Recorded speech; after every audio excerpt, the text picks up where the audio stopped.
Borderline magical.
Borderline magical.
magical.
Why do we have hands? Well, there are many reasons. To pat the tube.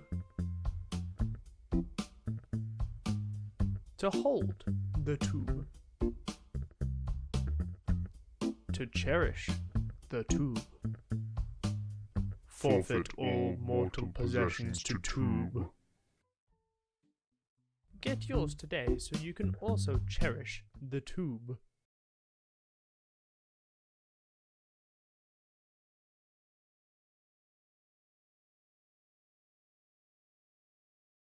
I see how it is. I see how it is. Welcome back, everyone. Explain to Daddy Bubble how bad thing. I just realized my Christmas lights are above, like, everything. Douglas, why are you not reading that? Are you processing? Also, what's happening? Why are my Twitch redeems not working? Hello? Did we get disconnected from Twitch? What's happening? Doug is still full. He did eat so much yesterday. So much. Yeah, he's on strike. You know what? It happens sometimes.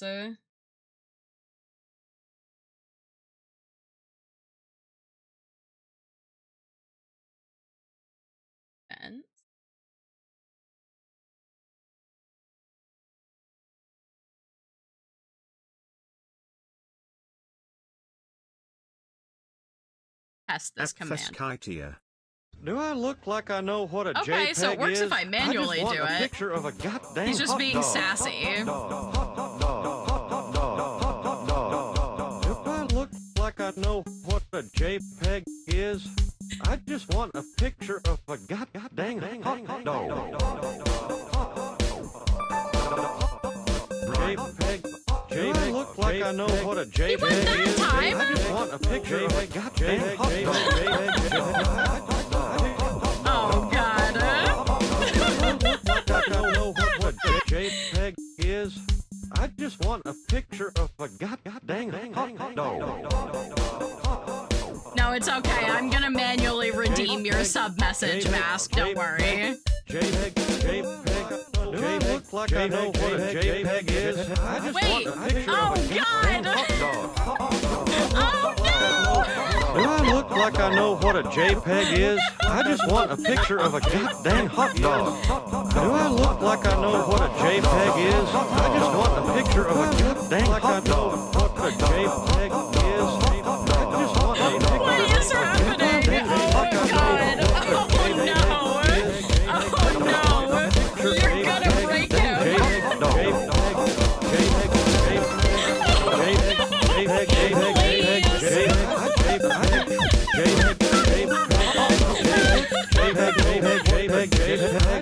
I just want a picture of a like I know what a JPEG is. Oh, the first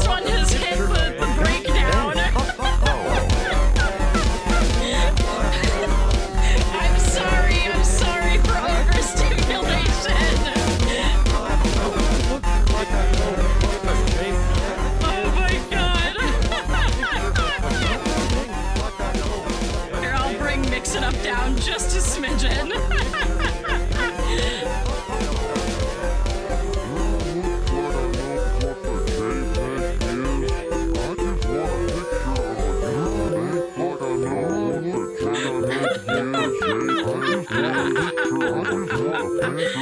Oh, this is just terrible. I just want a picture of a god dang like I know what a JPEG is. I just want a picture of a god dang hot dog. Oh my god, we're free. Here, let me just do Mask's message here. Douglas, could you read that? Is there something you don't like about that? Is that the problem? I don't know what you could possibly not like about that message. I'm leaving and never coming back. Oh, well, there goes Green. He's gone forever. Goodbye, Green. We'll remember you fondly. What do you not like about that message, Douglas? I'm just curious, because that's just like such a normal message. Corgo 100, do I look like I know what a JPEG is? I just want a picture of a goddamn hot dog. It's true. Is it the emote? He usually reads emotes fine, but something about that message is making him skip it, and I have no idea what it is. He said, no. No, I don't think so. I'm not gonna read that, actually.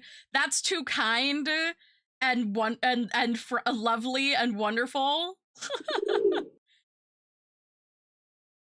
Exclamation mark say oh my god 40 months and I've been gone so long, Doug moves now and you're so cutie. Oh, there it went! Oh my god, why was he so delayed for that? That's so weird. Well, whatever. We got he finally said it. Also, he read exclamation mark say. Oh, because you put it in the TTS. I guess it was the emote. That's so weird.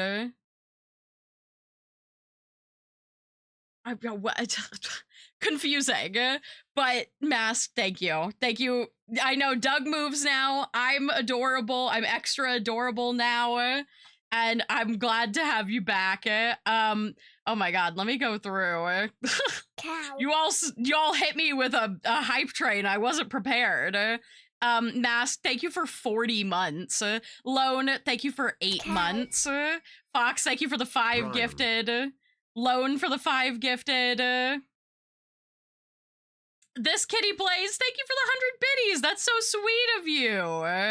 Sugar Crisp for the 3 biddies. Sonic for the 100. Thank you. I appreciate you all. Oh my gosh. Oh my gosh. I just started the stream. Clearly we all needed something to do as we don't go shopping on Black Friday, right? Well, we're doing anti-capitalism today. Can you believe it? A golden scam train. Yesterday one of my nieces called me an old man because I have back pain. I'm 8 years older than her. Oh, welcome. Welcome. Black Friday is a scam now. Yeah, it is. It is. Dude, there are, like, no deals, literally. I'm working and fixing Snyder's computer, so a little bored. Well, I'm glad that you could come in here and hang out with us. Entertain yourself. Thank you guys for the hype train. I appreciate it. What is this emote?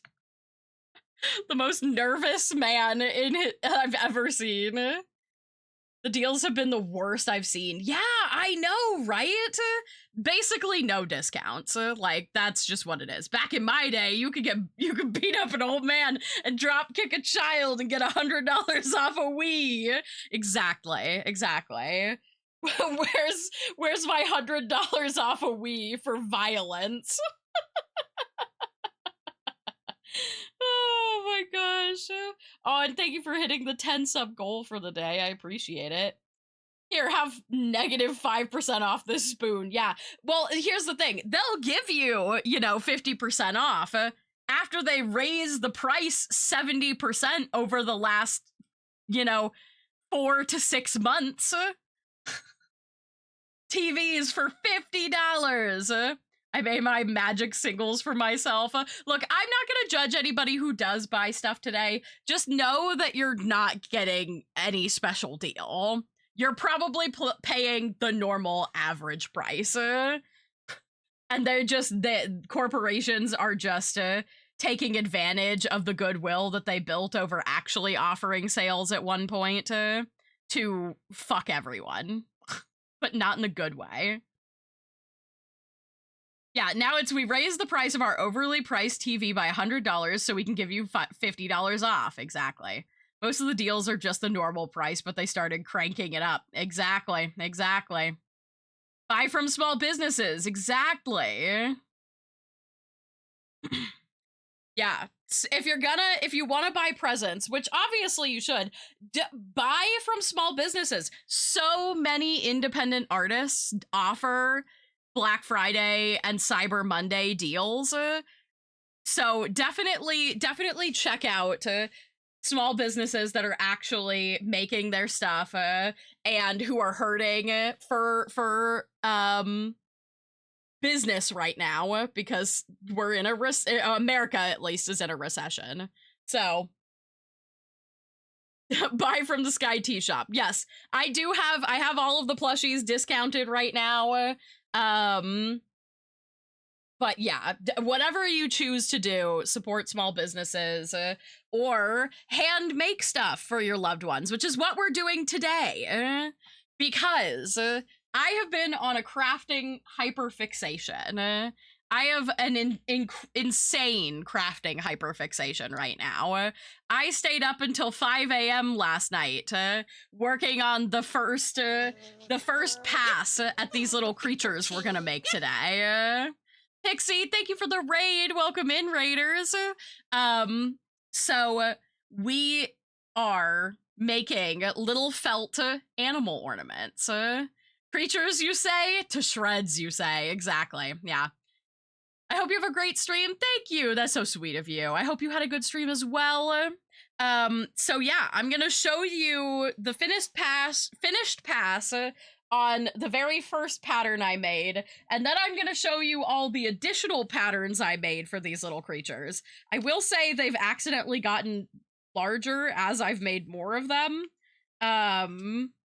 than the original pattern. I think that because I traced over the original cat pattern, a lot of them just like got bigger as I was going. So, but it's fine. They're not like that much bigger. So, let me jump to the camera screen because honestly, I have been so in the shit with this, okay? My desk is everything is outside of screen right now, but like just so you can kind of like see what's sitting here.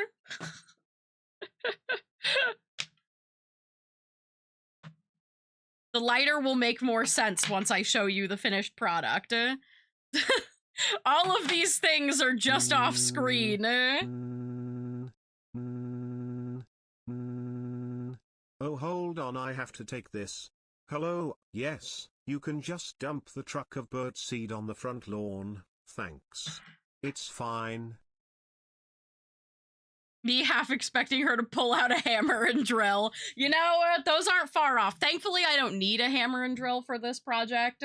So, let me start with showing you the pattern that I created. So, we're doing felt little animal ornaments. Felt ornaments are super easy and great. I started last year hosting a Christmas white elephant ornament exchange where people purchased thrifted handmade ornaments and then we did a white elephant exchange. So I'm going to Christmases you now, cheerily. Thank you for Christmasing me, Owl. So I started with this little cat creature. This was inspired by another artist that I saw on TikTok who was also doing these kind of handmade felt ornaments, but I translated it into my own style. This is also just kind of, there's a big push of doing like handmade decorations and things like that, and handmade gifts that I've been seeing a lot on TikTok that has really been inspiring me. So we've got the original design, which is the little cat. As you can see, he's got a lot of marker staining all over him. This is because he became the prototype for many other patterns, some of which I think we're going to do today. I do have kind of limited fabric colors right now. I want to get some natural felt colors, but right now I'm kind of rocking a lot of light colored ones, or like a lot of brightly colored ones. So there's one specific pattern that I think I'll probably do today, because some of these I think don't really work with the super bright colors. So we started with our cat. Yeah, it's my real hands. And then I made a dog pattern. I might need to, he's got kind of a heart-shaped head, and I'm not sure if I like that yet. I think I do. So we've got a little dog pattern to go with our cat. And then I was thinking about the colors that I have, and I decided to make a frog. This is probably what we're going to do today, because I have a lot of green felt down here. And I think that the frog would probably be best for that. So, frog. Then I was like, oh, obviously I have to do a Christmas teddy bear. Of course, we have to do a bear. And then I was like, okay, but what else should I do? And then I was like, oh, a bird, obviously. I think these wings might be a little bit of a bitch to deal with, but it'll be worth it. And then lastly, requested by Mod Flam, I can't believe I forgot this one, a bunny. So this is our current lineup of patterns.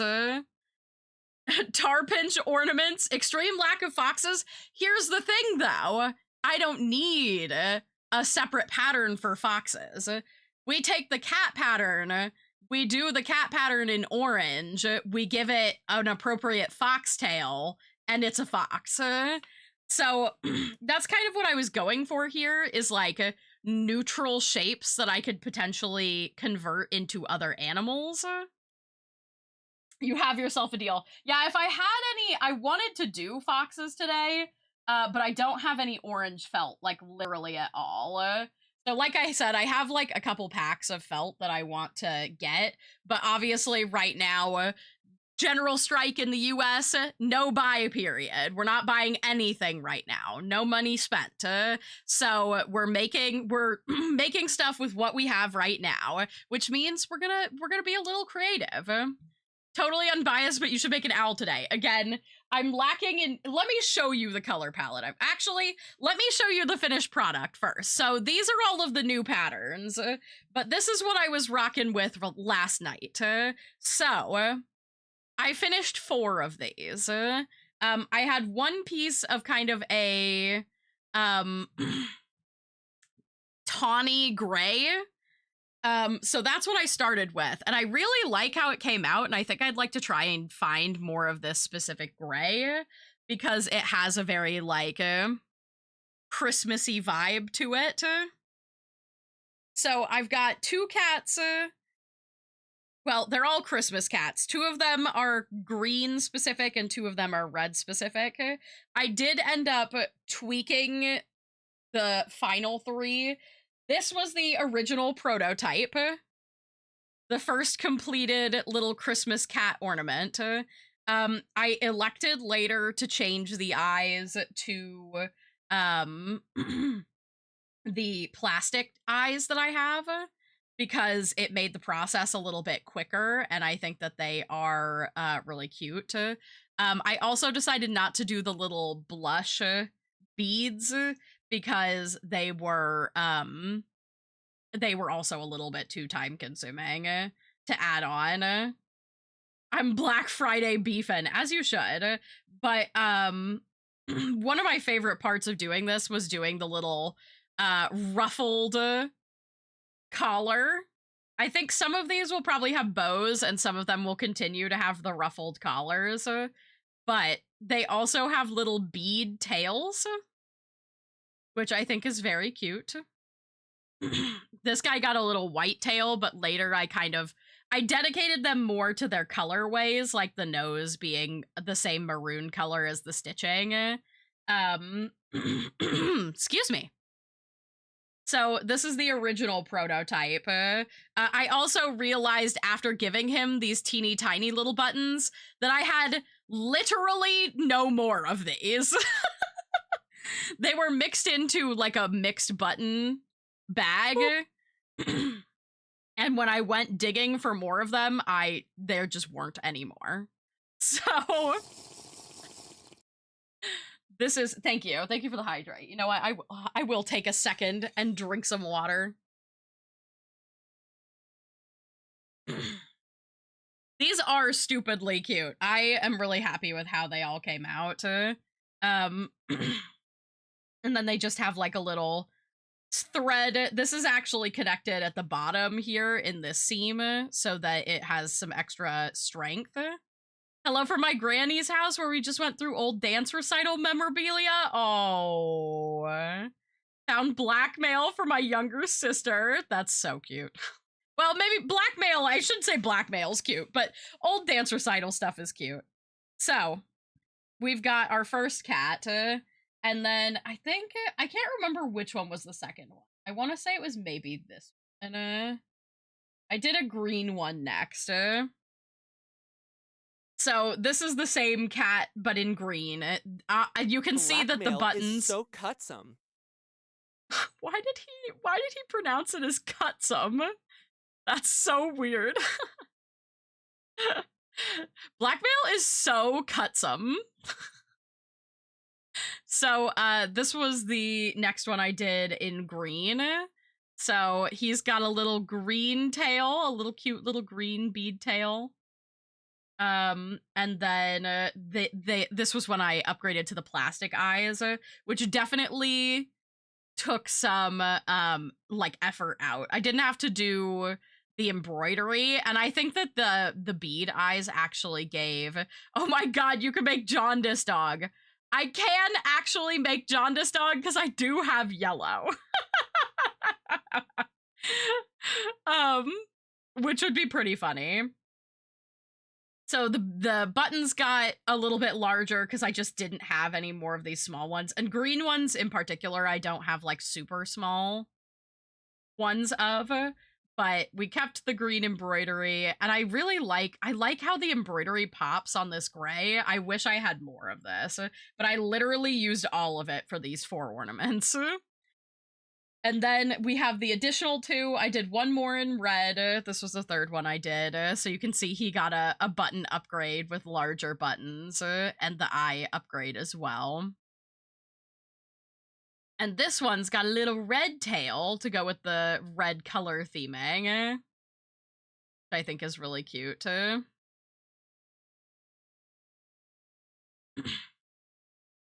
sent the pic of her to the family group chat, and our other sister is demanding to know where I found the picture. Oh my god.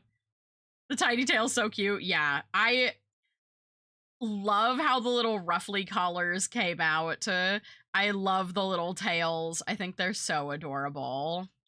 And they're like, you know, it's just thread connected in here. They're gonna be a little, like the tails are a little delicate, but each of these takes me, I think by the end of it, by the last one I did, I had it down to like an hour to an hour and a half. I did already have them traced, but not cut. So there's that. And then the final one, this guy was being done between the hours of 4 and 5 a.m., where I was getting a little delirious, so he's a little wonky. His face is a little wonky, but I think he still came out really cute. I love his little, I think his ruffle collar might be one of the best ones, but he's got a little green tail too, like the other green one. I really didn't do any departure from between these two, outside of that the eye placement is a little different. You know, they're all handmade, so every one of them is gonna be a little different, but I think they're pretty consistent. And it kind of makes me, like, I kind of want to just, like, do these, you know? They have such a... I am a big fan of felt ornaments in my Christmas decoration and, like, anything felt texture. I wish I knew how to sew. It's so hard for me, but this looks so fun. Dude, this sewing is so easy. It's literally so easy to pick up. It's like, this is a blanket stitch on the outside, and then this is just literally like going in and out. It's just like a regular stitch until you build up the nose. Most of these are like... I would say between 3 to 5 stitches, just depending on how big I make it. Like, I think this one was 4 stitches. That one's probably 4, you know. I think maybe I did 3 on that one. Just, you know, the size variety. So, here's what I'm rocking with colors right now. Oh, also, just on my Has-Been Hotel kick, this is part of what launched me into the craft craze, I think. So, I found this red sketchbook. I posted about this on social media, so some of you all may have already seen it. I had this red sketchbook, which is the same type of sketchbook as my pink one, that I did my October challenge in. And I was looking at it and I was like, this sketchbook is the exact size and shape of Vox's head. So, I hand painted myself a Vox face sketchbook. I am a simp and I'm proud of it, okay? Okay? Hey, I'm using my creativity, all right? This is hand painted. It looks great. Thank you. I'm really proud of how it came out. I was using the world's tiniest paintbrush and I was so impatient. Like, I did this background and I had to wait so long for it to dry fully to do the details. That fucking TV that I hate. Yep, exactly.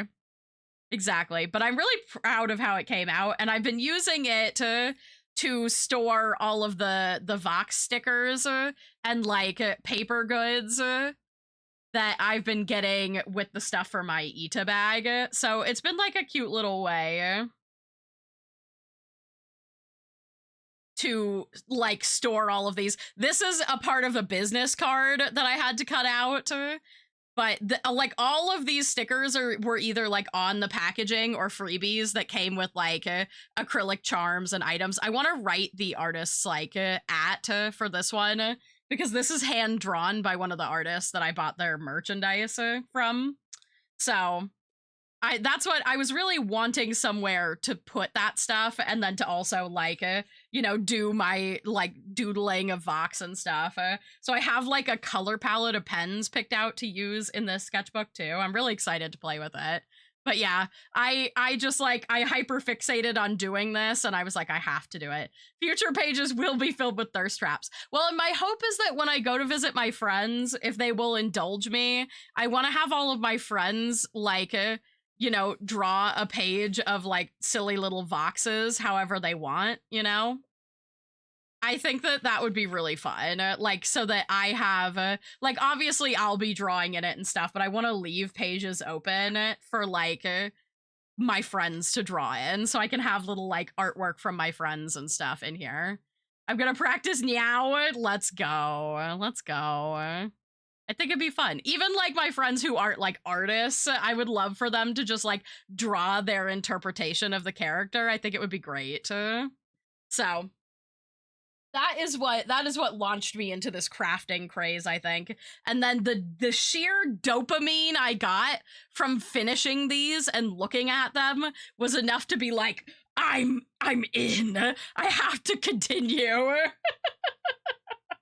So, let me put our little cats aside for the time being. So that we can focus on what we're making today. So let me show you the colors of fabric. So my sister gave me a whole bunch of felt that she had sitting around. And I kind of went through, because there's some felts in here that are like more plasticky than others. These are the felts that I picked out that are like fabric-y enough for me to want to make ornaments out of them. This one is a little on the thin side, but all of the rest of them are pretty nice. These ones are very plasticky feeling. Like you can see the difference. Like they're much more stiff than this stuff, which is much more like actual fabric, and it's a bit thicker, whereas these are very like it's kind of hard to tell, but like when I hold these up, I can see like light through them, or like you can see here that you can see the green behind this one. So I don't want to use these ones for stuff just because it's just like, this is better for like crafting. Like if you were doing like felt flowers and stuff like that, this would be what you would want to use that for. So we're limited on our color choices.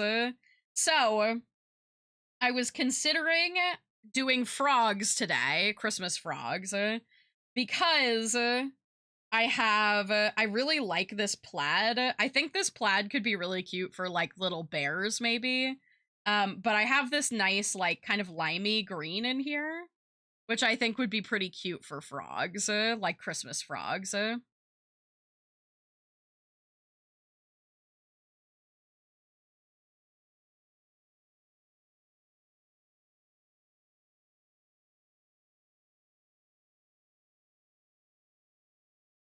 They look like mousehold. Yeah, they do have a bit of a mousehold vibe, for sure. And yes, critters. Yellow and then plaid. Hey, that's what I was saying, to do frogs. I really like this like seafoam green color. I feel like this could be a cute bunny color. Oh, use the plaid because it's super cute. Yes. Yeah, I really want to use the plaid. It's just it's a small piece of felt.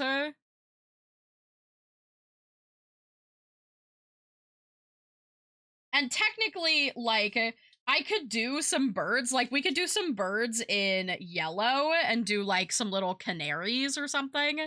But I fear that these colors, this yellow is so bright that I don't think it's gonna come out very Christmassy. It's the same with, like, the blues and stuff. I love this aqua color, but I don't think it will come out looking very Christmassy in comparison to, like, the neutral gray on the, hats. And, like, this is a light enough kind of teal color that I think that it could work. And I like this red, but I don't know what I'd use it on. Like, I don't know what type of little guy I'd use it on. I kind of want, what I want is some, like, more neutral colors that I can accent with, like, bright pops of, you know, the reds and greens and things like that. But I definitely want to use this. Oh, yeah, a white bear with the plaid could be really cute. Oh, like polar bears! Oh, polar bears would be really That's what she cute. said. Okay. If this has, I can see my sister's dog's hair on this. It's so funny. I might have to get... Okay. Let me pull the white out then, and then let me pull the green. Because I do think Christmas frogs would be really cute. This is thick, too.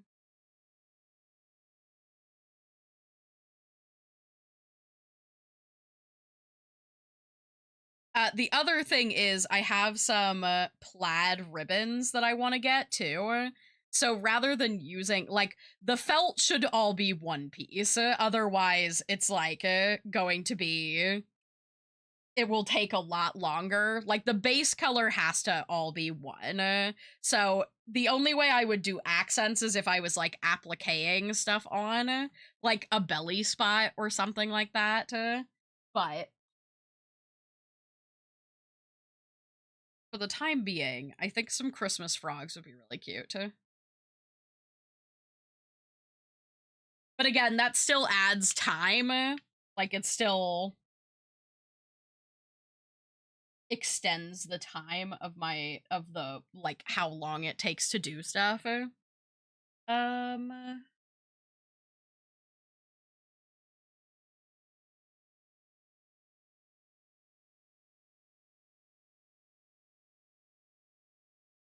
me see how the chalk takes on here, because I was using Sharpie last night, but the warm Sharpie is gonna show up way more on the green felt. See about something like purple here. It needs to be the one piece. Yeah, it needs to be the one piece.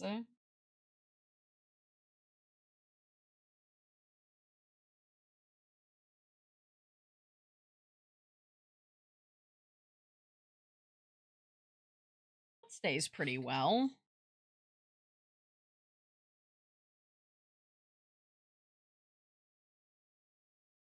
I really need is Sharpies. I think I have all downstairs.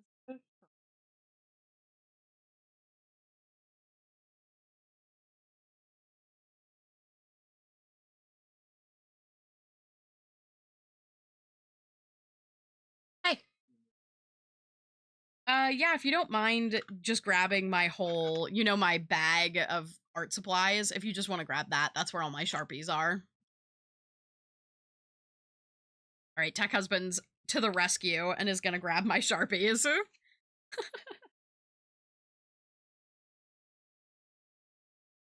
I didn't think through needing specific colors to trace things. But yeah, I think that little white polar bears would be really cute. But I feel like I need the plaid. I guess I could do everything but add the neck ruffle, and then they could have a plaid or like a plaid bow or neck ruffle once I can go buy ribbon. I'll tell him you said hi when he comes back. Yeah, it shows up relatively well. You guys can't see this at all, but I can see the outline. It'll be better if I just have a green Sharpie to use, though.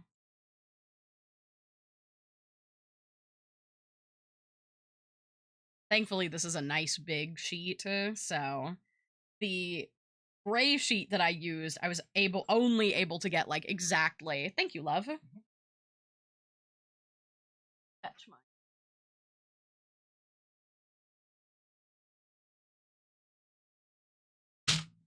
Welcome to my monster bag of Sharpies, chat. I think dark green will be fine, because we're probably gonna do all of the frogs. I think I'm gonna do all the frogs in green and just give them red accents.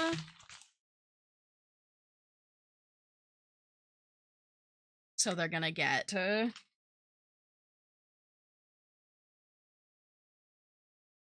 oh, let me change the music, shall we?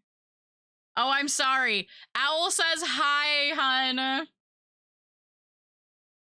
I don't know if you could hear that, but he said hi from his office. Oh, there you go.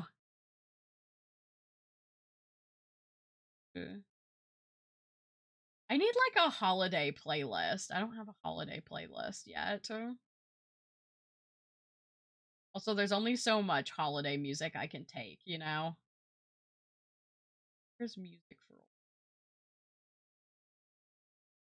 See what music. Man, music for old people is really on a Lady Gaga kick. Okay, let's play some frogs. I want to. I think I'm just gonna do a couple. I'm gonna trace a couple frogs. We're gonna see how. We're gonna do one and see how it comes out. This one's also going to require a different size of eye than I used on the cats, because the eyes are like such a much more predominant feature on a frog. So I intentionally made them larger for this design.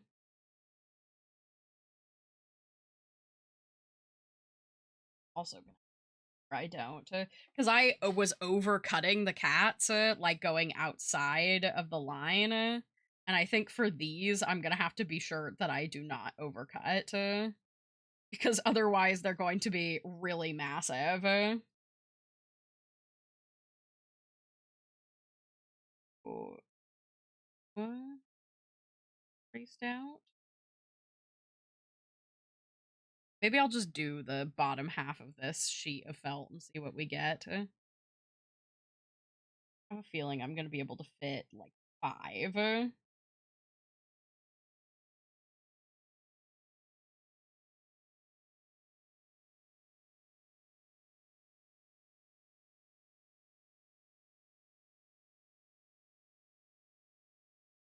And the nice thing about these is I don't have to flip my pattern back and forth because, well, you guys can't see this actually, but these were patterns that I drew on a folded piece of paper. So each half is perfectly mirrored,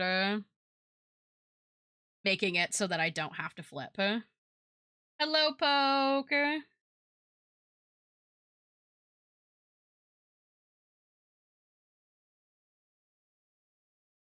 But yeah, this is becoming my hyperfixation.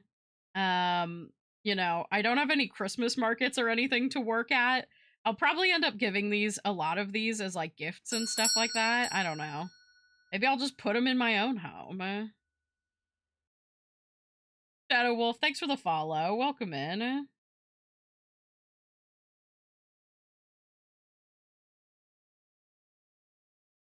There we go. You can tell this is a new Sharpie because it has a smell to it. Also, for you Americans, how was your Thanksgiving? I hope it was good.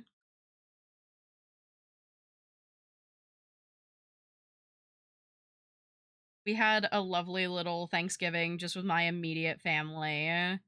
I made a bunch of side dishes. I did green bean casserole, I did stuffing, and I did sweet potato casserole, which was like 90% for me because I just love it. Most of my family are not sweet potato people, but man, I can't be without sweet potato casserole. It's too good. Oh, I'll be able to fit 6. Thanks, hon.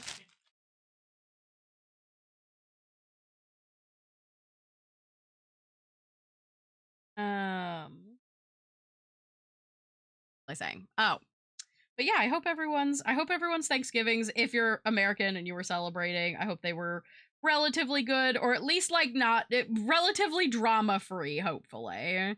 I know a lot of people kind of get stuck short end of the stick with family sometimes, especially in the current political climate, but hope that you were able to avoid any drama if possible. I had like a relatively uneventful Thanksgiving, honestly. We just ate good food, hung out. Unfortunately, my father was sick, so he had to kind of avoid the family while we were doing the celebration. But it is what it is. It seems like there's just like something going around right now, you know? I feel like I've been hearing a lot of people have like nasty little colds and stuff, which sucks.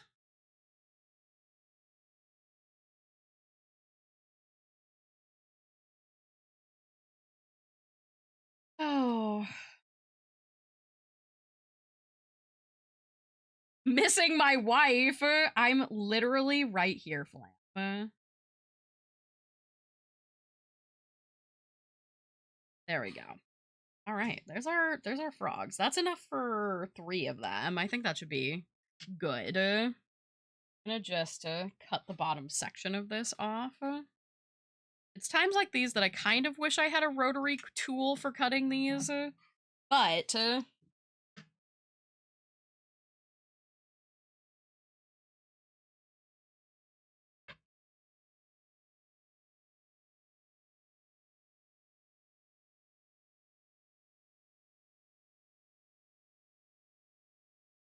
But yeah, I have my eye on a couple like sets of more fabric-y felt that have some more like neutral colors than these like super brightly dyed ones.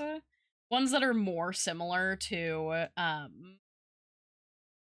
the gray that I used on the cats, and I think that that's probably what I'm gonna go with in the future, but look at these fucking frogs. One of my students asked me for a box cutter once for accurate cutting, and I was like, huh?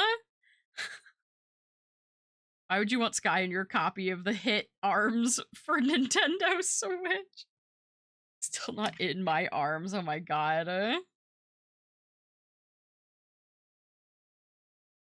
Look, that's not my fault that I'm not in your arms, okay? You could, like, come visit anytime. But you're a working woman, okay?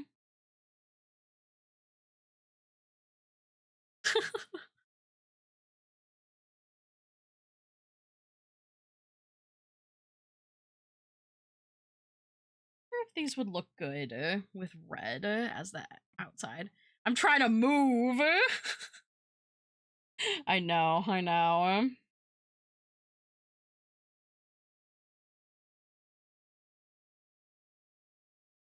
Yeah, this is on you for having 7 wives, exactly.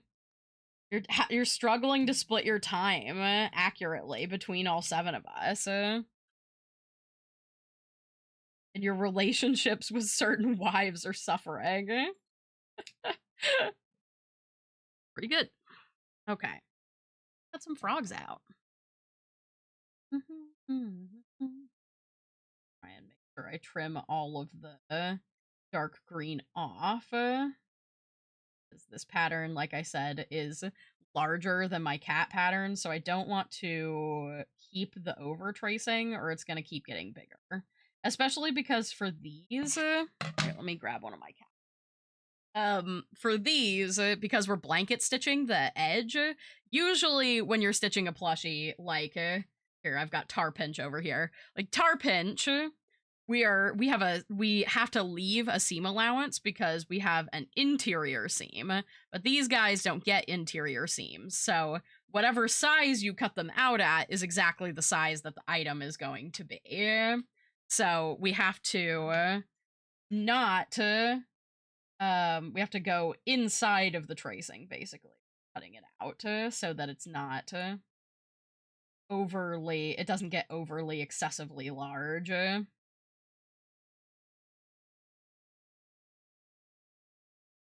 I want to make sure I can still see because I don't want to accidentally put the ink on the outside.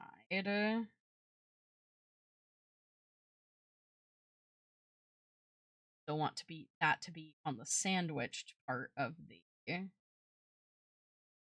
ornament. I actually have the camera in like the perfect place for doing this.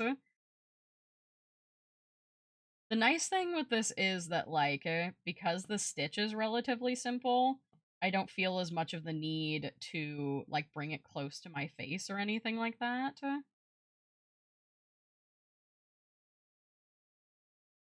Or streaming it.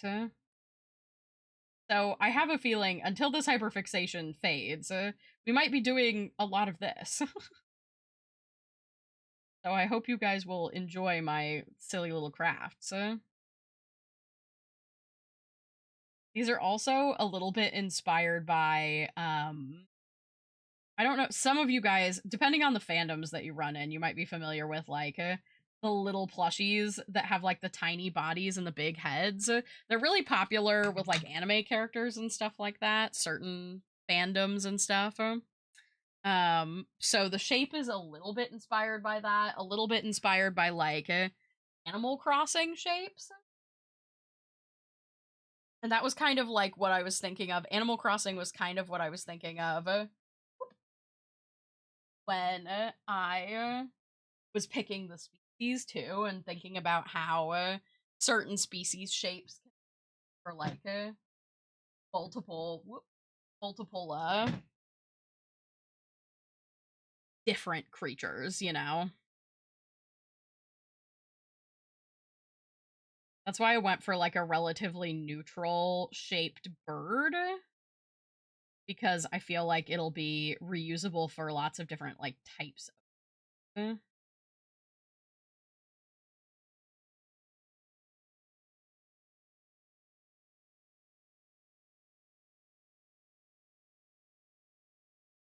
think what I might do, I might go ahead and trim all of them, but I'm not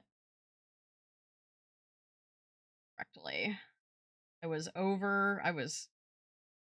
not trimming off the overtracing.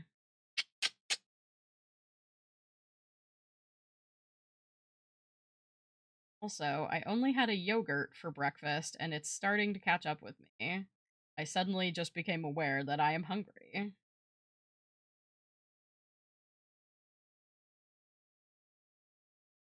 already been going for an hour? I feel like I just started. Actually. But I'm thinking if I trim all of these now, then we might be able to do this a little bit faster. I could prep all of their faces and stuff. I could do all the bits at once.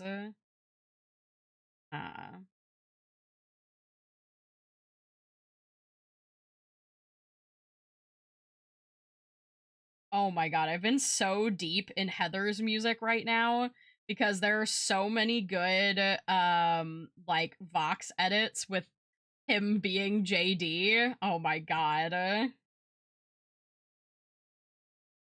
Okay, that's pretty cute. I can set you free. I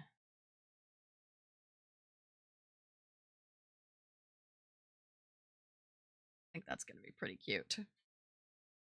Rough day for vibes. Oh my god! I didn't check my vibes. I'm gonna assume I have a 10 out of 10 vibe. Here, hold on. I'll do it. Box Christmas ornament when? I did actually order for my Ita bag a handmade, like embroidered plush Vox head charm. I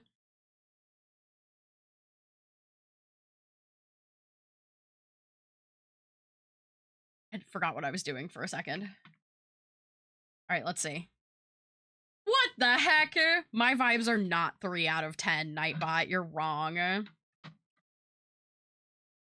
What? What? Tech Husband gets 10 out of 10? This is not fair.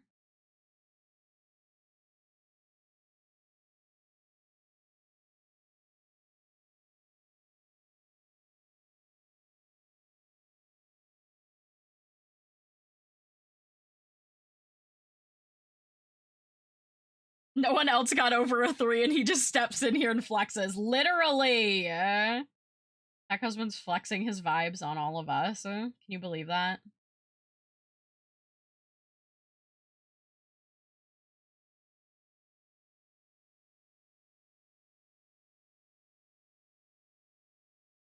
I think my vibes are 100 out of 10 because I'm making fun little crafts. But yeah, literally, I got on Minecraft last night, but I was thinking about making these. And I was like, I got on Minecraft and I was working on getting enchantments and stuff like that. And I literally... That's not what she said. That you were working on getting in... That you got on Minecraft? Or that you were getting enchantments? Douglas, that doesn't make sense. But I literally couldn't focus on Minecraft because all I wanted to do was make these little critters. It was just in my brain. I was like, I have to do this. And then when I started, I couldn't stop. And I feel like I'm just going to be stuck on this until I'm satisfied. It's also going to give me an additional boost of dopamine when I, like, give these to people or they get exchanged. It, like, oh my god.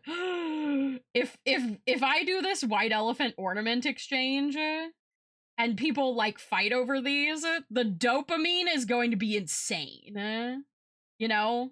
Like, when you could, because in white elephants, if you don't know, if you haven't participated in a white elephant before, when someone opens a gift, you can like elect on your turn to steal it from them. And sometimes if a gift is very desirable, it gets stolen several times. God, if someone opened one of these and they started getting stolen, my dopamine would literally, I would explode instantaneously.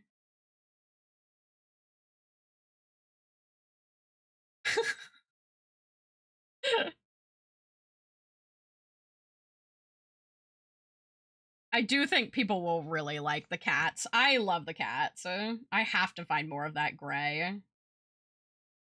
Eh. Love my, like, rock music while I cut out little frogs. Okay.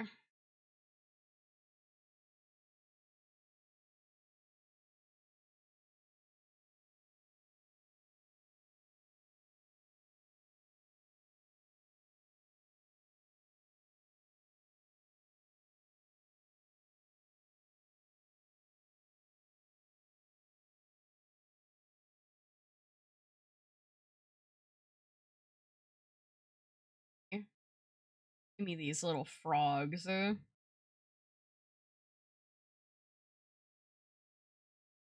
other thing I thought of is I could technically use embroidery thread to give them different expressions if I wanted to.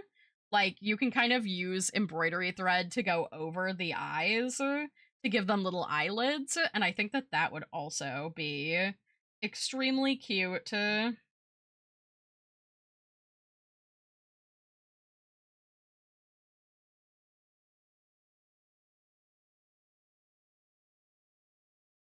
Also, I think it's so funny that I know I shouldn't be surprised that Fox was immediately like, when are you going to make foxes?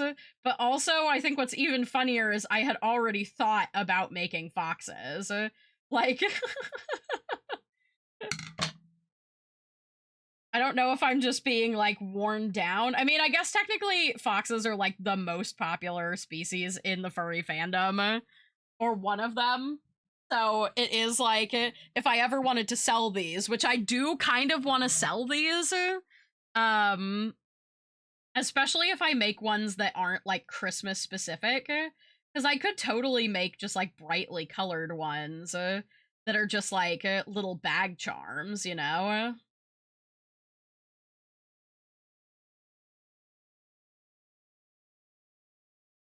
And then I could use whatever colors I wanted.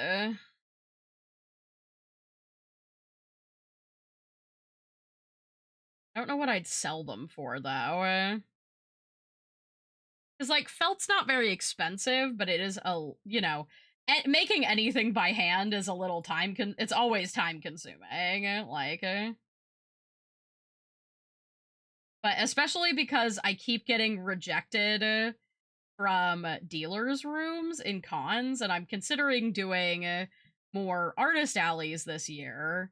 I need more handmade items to go with, like, my stickers and things like that, because a lot of places won't let you bring in manufactured plushies, which is super annoying. I'm thinking about things that are, like, brand appropriate, that are handmade, that aren't just like, you know, regular art. Not that I don't, like, enjoy just, like, drawing things, but also, like, if I choose to work artist alleys at cons this year, I want to still maintain, like, my free time and my ability to enjoy the con, which means bringing more pre-made stuff, basically. But I feel like this is the kind of thing that, like, if I made enough, it could definitely sustain me. Jingle burb, jingle burb, jingle burbs squawk. Jingle burbs fly and jingle burbs chirp. Gobbling and munching up bushels of seed. Now the jingle burbs have begun. So true, Douglas. So true. Also, I feel like I'm just yapping today, but honestly, I don't know. Today's just like a yapful day, right? I guess it's better. I've been struggling, you know? I don't know why. I've been struggling with my on-stream yaps. Like, I don't know. I've been doubting my stream of consciousness. or something. Is that weird?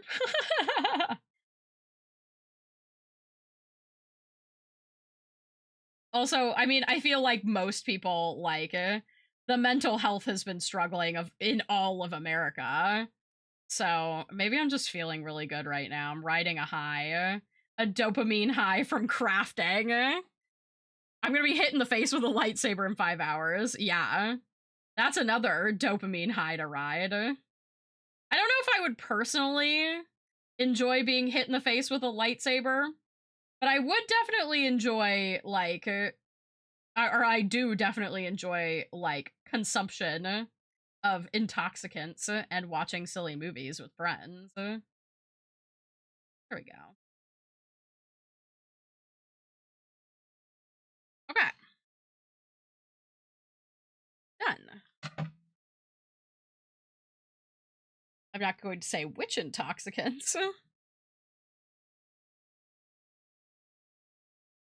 Okay. Now, I need my eyeballs.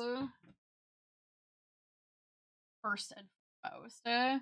Because we need to choose a different size eyeball. So I've been using these 6mm eyes for the cats, but I think that this guy might need one of these two. He's gonna need slightly bigger eyeballs. I'm also... Let me look at which side I want to be the front of these. These guys might go a little faster too, because I don't have to do tails on the frog. I want that can be the front for that one.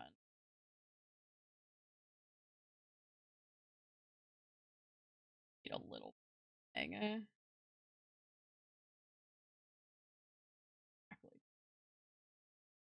I actually like all three of those for the front. So,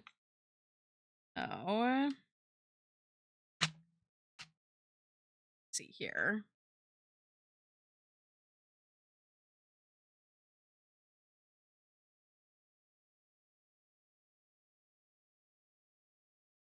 Quite large.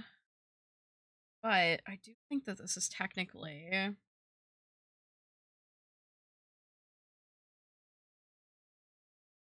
I think that that's about the right size.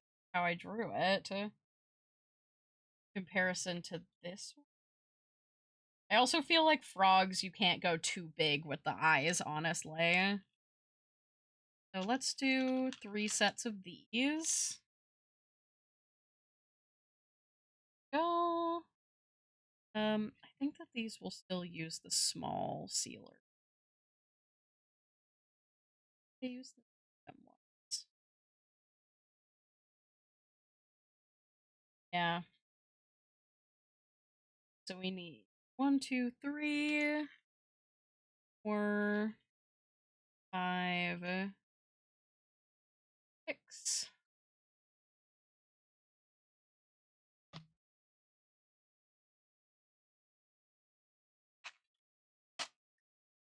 That aside, got green embroidery floss. I might need a fresh thing of green. Hold on. Just in case, because I'm using a lot of green here. Green, is it bothering you that I'm saying your name over and over again, but not talking to you? There's one.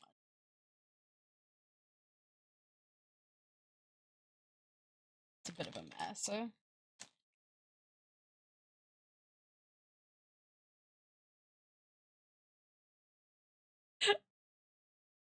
That. I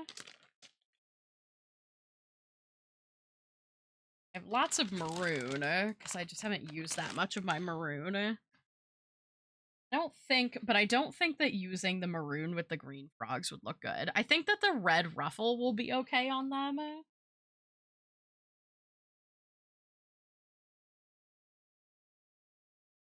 My stack of other little guys over here for now. I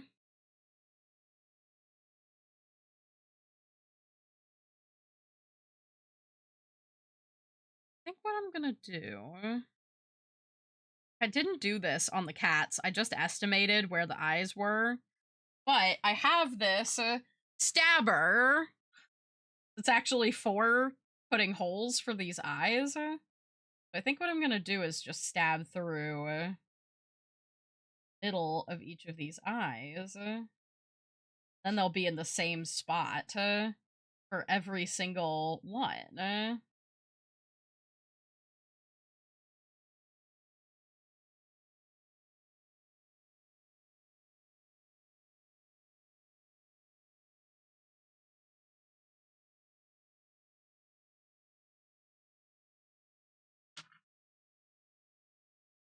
Also need... I have to make these bigger to actually fit.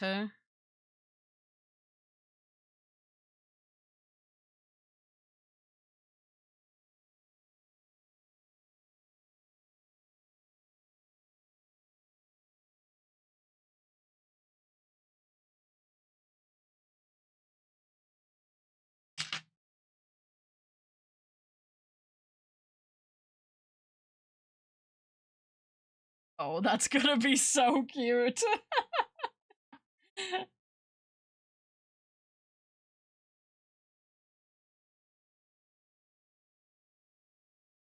Hello, Dakota.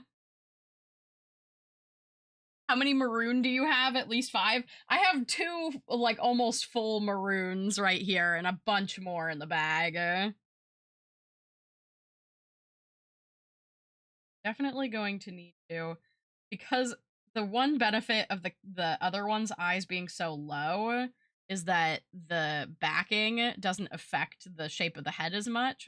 I'm definitely going to have to, so I've been melting these down and then, like, pressing them flat. So I'm gonna have to melt the backs of these down pretty significantly. I'm gonna hold my little pencil and notepad and sit down. There we go. Hi, whose number is this? I am not gonna answer it. Oh. Hello. Please leave a message after the tone. Ho, ho, ho! Douglas, pick up or else you're getting coal instead of birdseed. Oh, oh shit. Santa's... Oh, hi, Santa. I need you to have Sky make a huge number of those things for me to give out this year.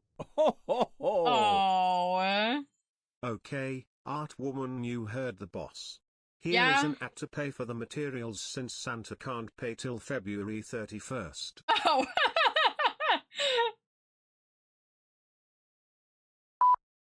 Wow, thank you so much, Santa.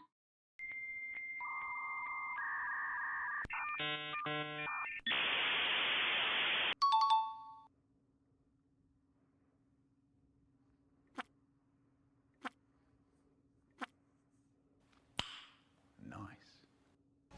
You're coming home with me.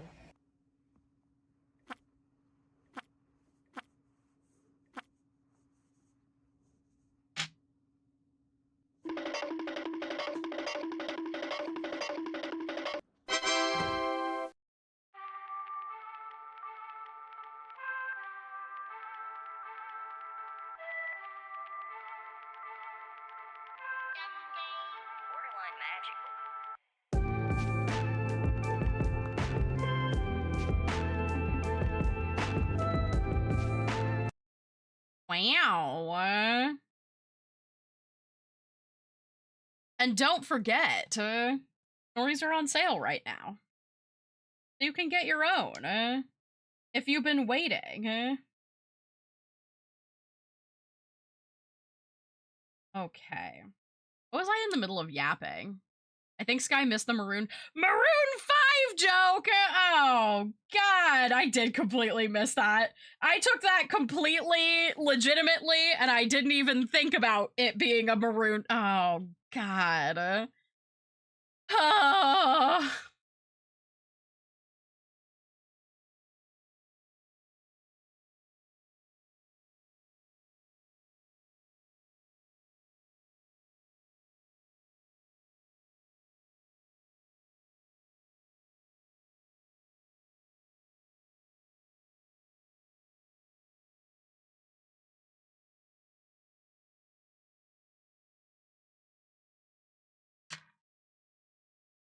Oh, look at the little baby. And now look at the big baby. Wah. Aw.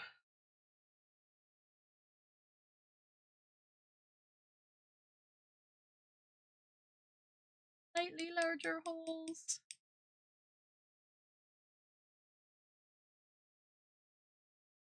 I can also tell this is maybe slightly less high quality felt compared to this gray, because I have a much easier time making the holes in the felt for the eyes for the frogs than I did for the cats.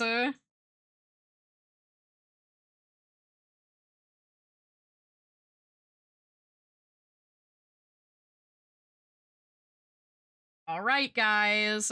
Wait. I use fire on Twitch? Is fire okay on Twitch?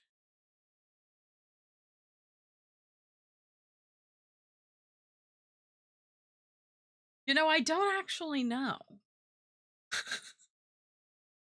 I feel like fire performers exist and stuff like that.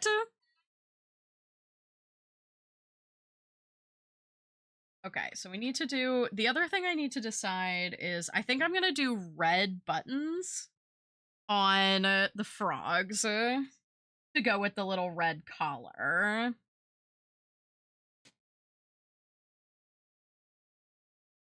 Got a couple sets in I'd already picked out. Together.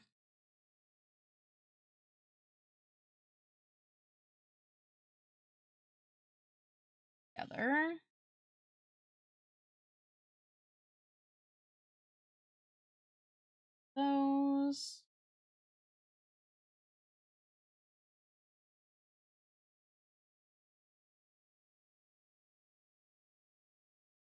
Standing in it.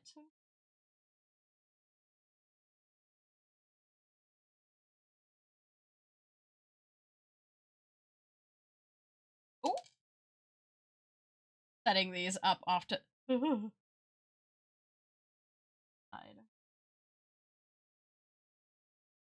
not want to stay. I do have these little pink stars. I wish I had these little stars in yellow, but for some reason, the mini buttons that I got are just like a weird array of colors. I think that'll be good.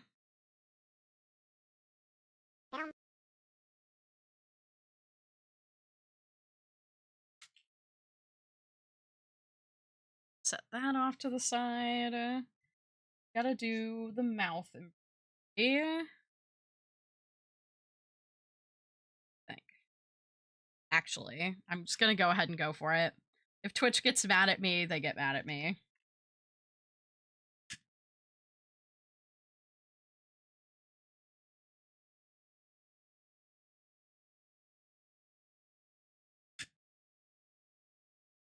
Don't do this at home, kids.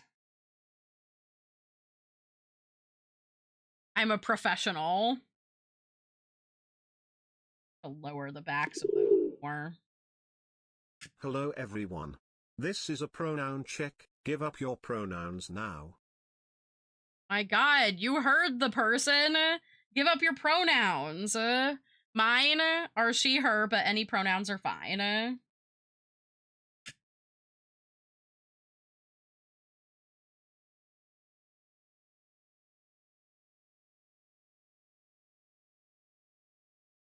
That looks low enough. There we go.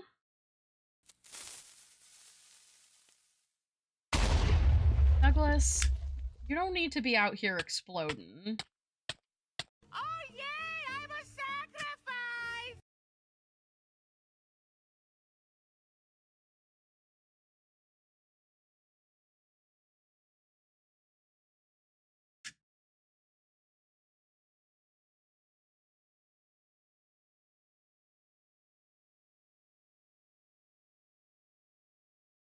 That needs better, right?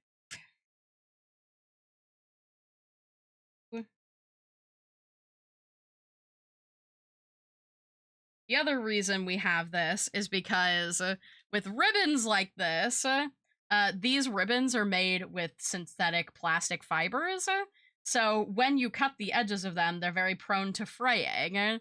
But you can seal the edges of these synthetic ribbons by just heating them ever so slightly. And a little flame like this gives you the best control over it. That way, your ribbons don't fray.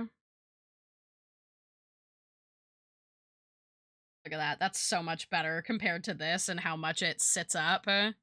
These guys are so much flatter.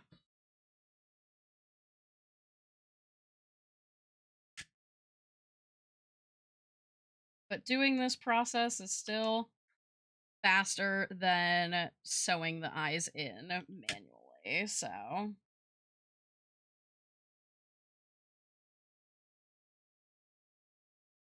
Go.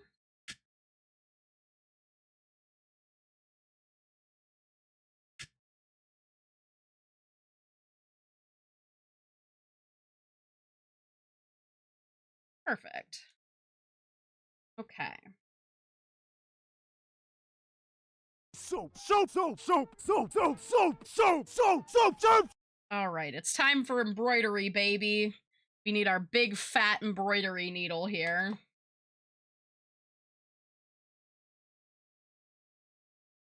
Go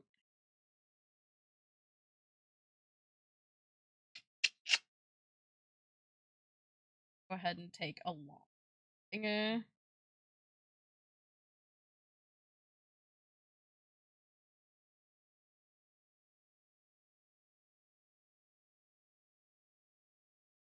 Oh. We'll embroider all their little mouths at once. Rip the little tip of that. Yeah. Did not want to go through. And I don't like to double up my embroidery floss, so I just use it, you know, single thread in comparison to when I'm sewing with like normal sewing thread. You'll see later.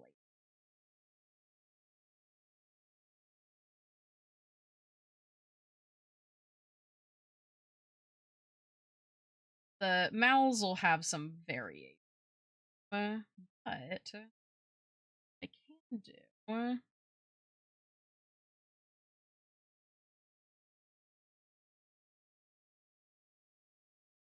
Thing is, I don't want to poke too big of holes, otherwise the thread will go through faster.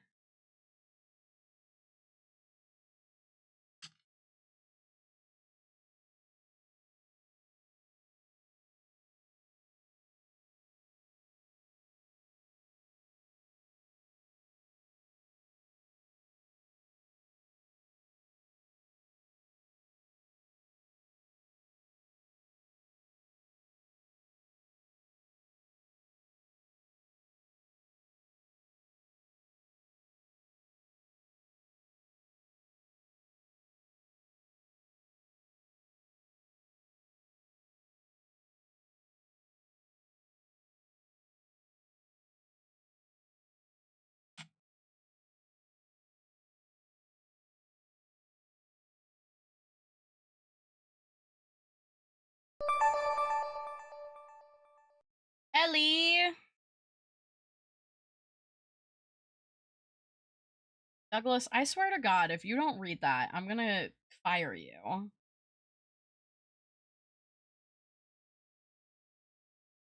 $60.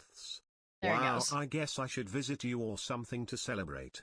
Do I look like I know Oh my what a God, JPEG is? can you I just imagine? want a picture of a goddamn hot dog. Hot dog. Hot dog. Hot dog. Do I look like I know what a JPEG is? I just want a picture of a goddamn hot dog. Ellie Echo's coming to visit me? JPEG.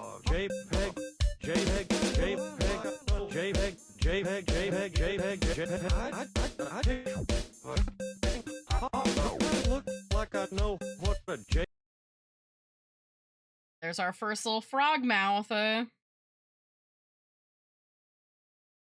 Crazy scenario or something. Yeah, I couldn't even imagine how we would pull that off.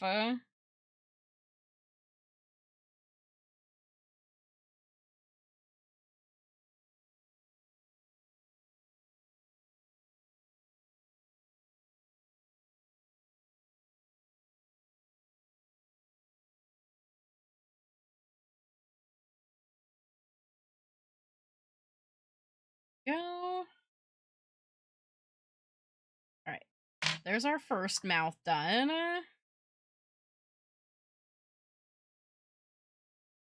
Trying to stay warm. Oh, yes, please stay warm. I'm free from packing jail. Oh, I'm proud of you, Poke.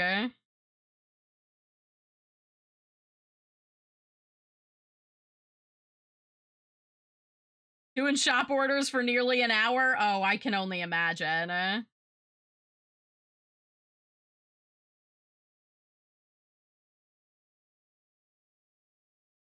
Wait, no, way over? Huh? Way over. You've got pretty hands. Oh, thank you. My nails are not anything to like sniff at, but I'm not like I just can't stand, like, I love the look of people who have their nails done. Like, I love seeing the creativity of it, but man, I cannot keep anything on my nails. It drives me crazy.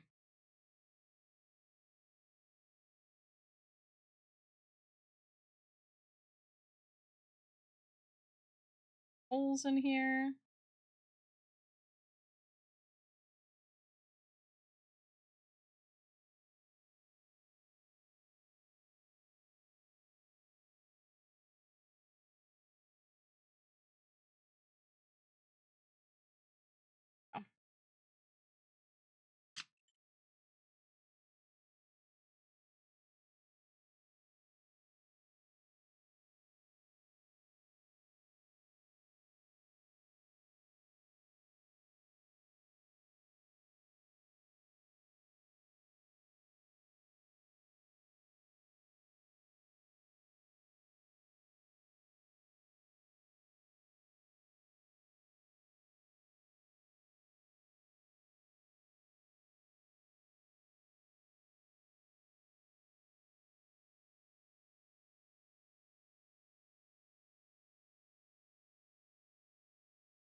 There we go.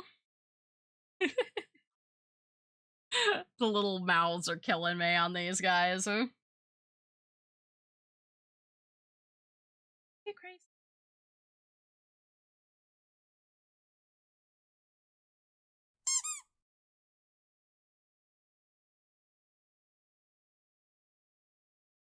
Oh, way over an hour. I see. That's what you were saying, Poke. Got it, got it, got it.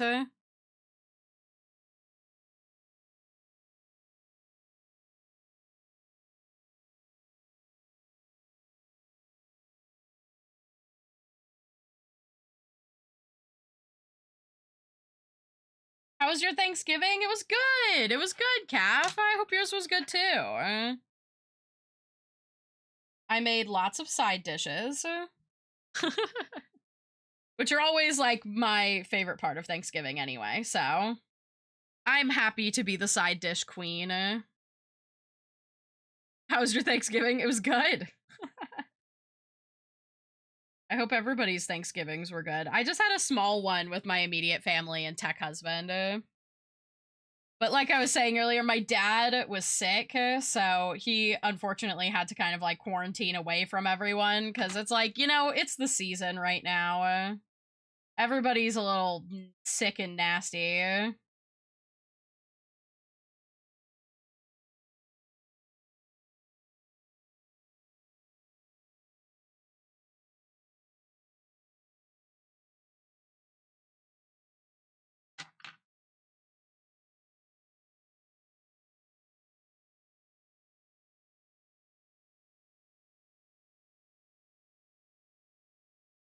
Sick and nasty and not in the good way, yeah. Sick and nasty in the actual sick and nasty way. Unfortunately. thankfully, my dad is on the tail end of it, so, like, you know, he ended up masking up and still, like, hanging out with us and stuff, and my mom, you know, made sure to clean everything really thoroughly, but it still sucks. Sucks to be sick on the holidays in general, I think. Yours was all right. I'm glad to hear it. You know, that's what I was saying is, like, I hope that if it wasn't, like, a good Thanksgiving, I'm hoping that everyone at least had, like, relatively drama-free Thanksgivings, you know? Sometimes that's all you can really hope for in the current United States political climate. There we go. That's cute.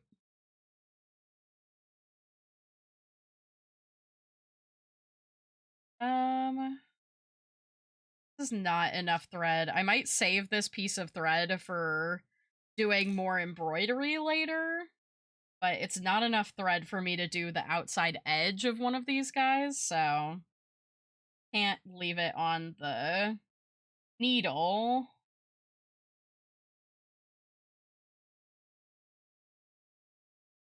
Oh, you know what it would be? It's gonna be a good piece of thread for doing the hanging tie for these guys, though. That'll be what I'll use this. Set that aside for the time being. All right. Now let's sew some buttons on her. That I do already have a threaded needle for. This is my super itty bitty seed bead needle. This is the needle that I have to use to pick up the beads for the tails of the cats. You need something incredibly thin to fit these beads over the end. Thankfully, it's not technically necessary for the frogs because they don't really need seed beads, but because they don't have tails. But it's already here and threaded, so it's perfect for adding our buttons.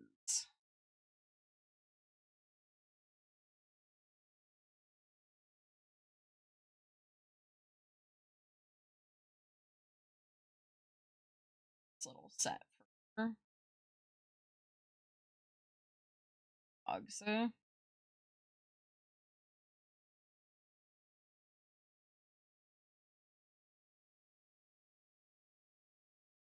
Go. Have to be so careful with this needle because it is so sharp because it's so small. If I'm gonna stab myself with any needle, it's gonna be this one, and I'd rather not do that. Which, you know, I could probably prevent that if I wore a thimble, but I don't like losing dexterity, especially on something small like this.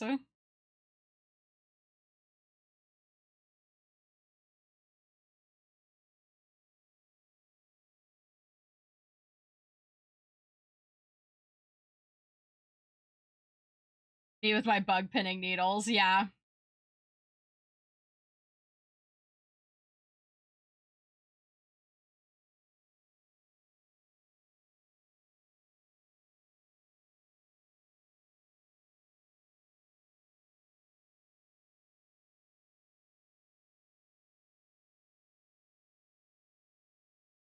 Immediately go into the next button.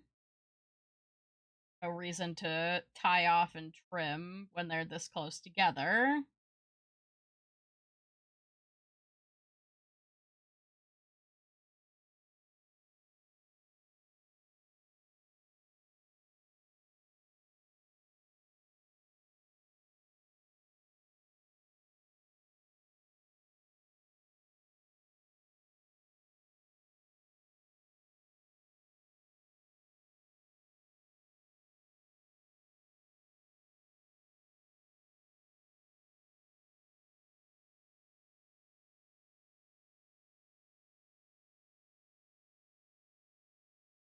Give these.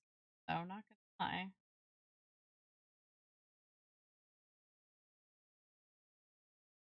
Alright, let's tie this guy off. As you can see, the inside of these guys, not cute. But that's okay. We don't care about if the inside of the frog is cute, because no one's gonna see it. Unless something goes catastrophically wrong. Or, well, I guess you guys are gonna see it, because it's gonna be captured as a VOD forever, but, you know. Besides that... I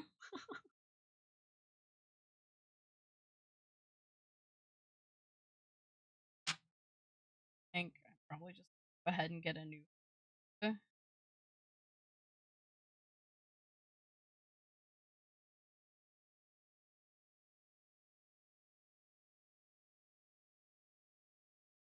trash can open back here. Go. These guys are nearly ready.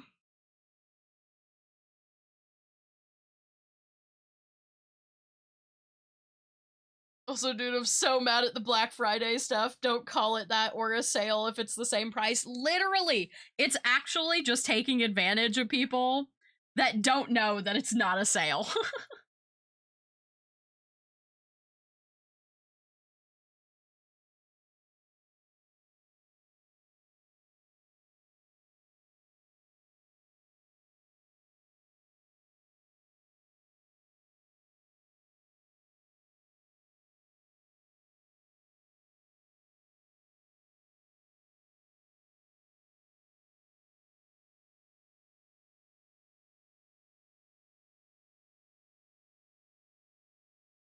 Yeah, I was literally ranting about the fact that Black Friday sales aren't even a real thing anymore.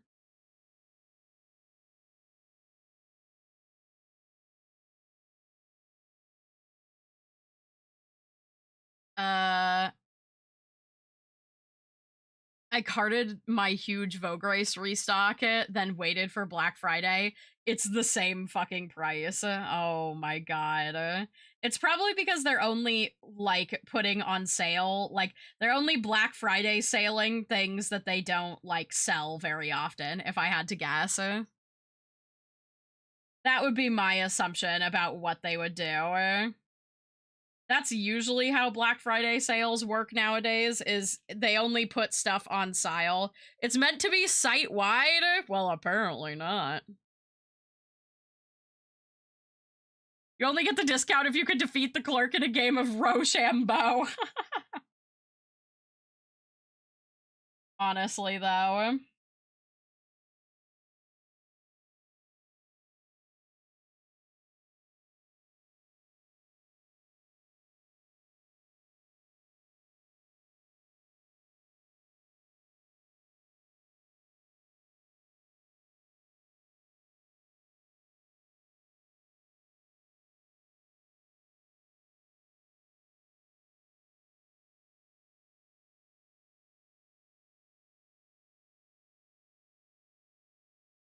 But yeah, I feel like most places just straight up lie about their Black Friday sales.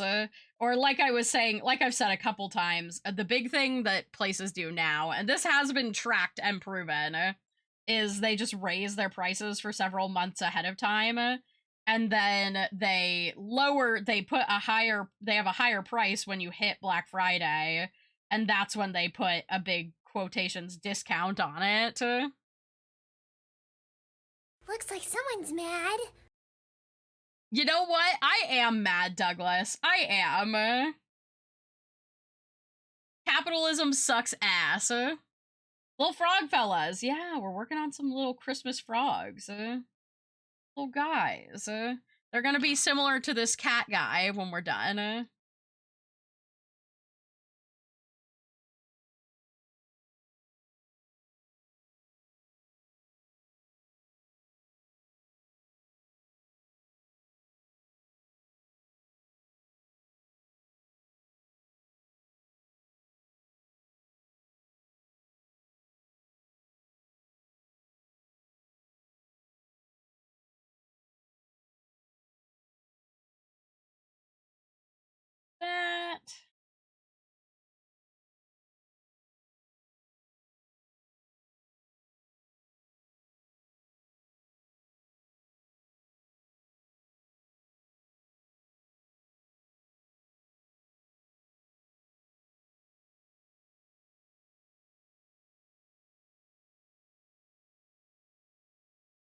I also think, I'm hoping these guys will go relatively fast for blankets too.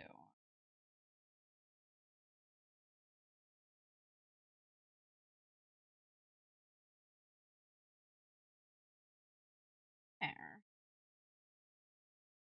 More buttons.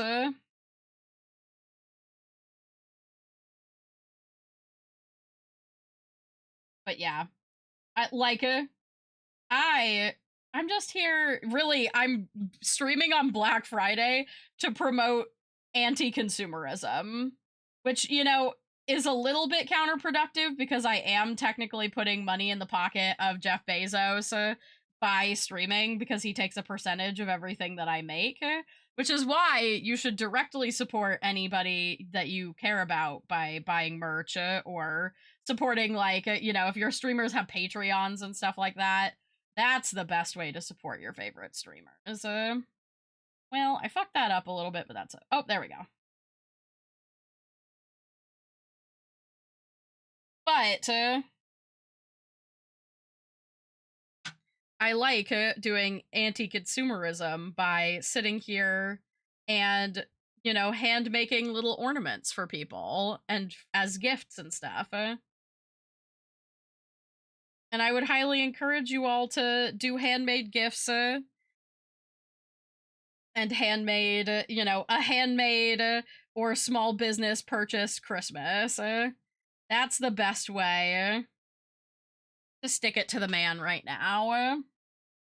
Which set of buttons do I last? I might do.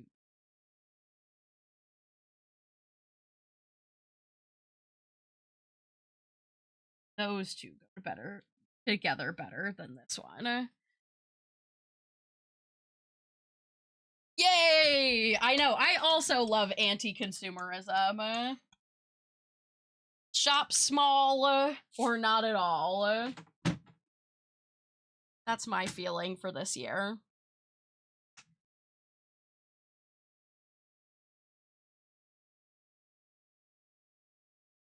My little cat's got some green fluff on him.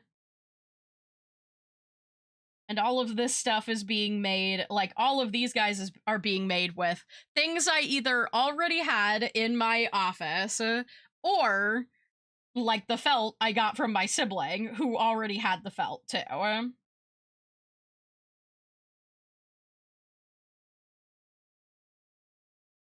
And when I do buy things, it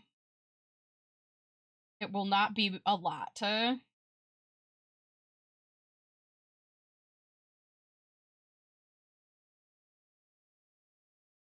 we go. God, I could not find that hole. Don't tempt me, I've been trained in the ancient art of fushigi. And no, it's not the magic ball thing. Okay, maybe it is. But don't tell anyone.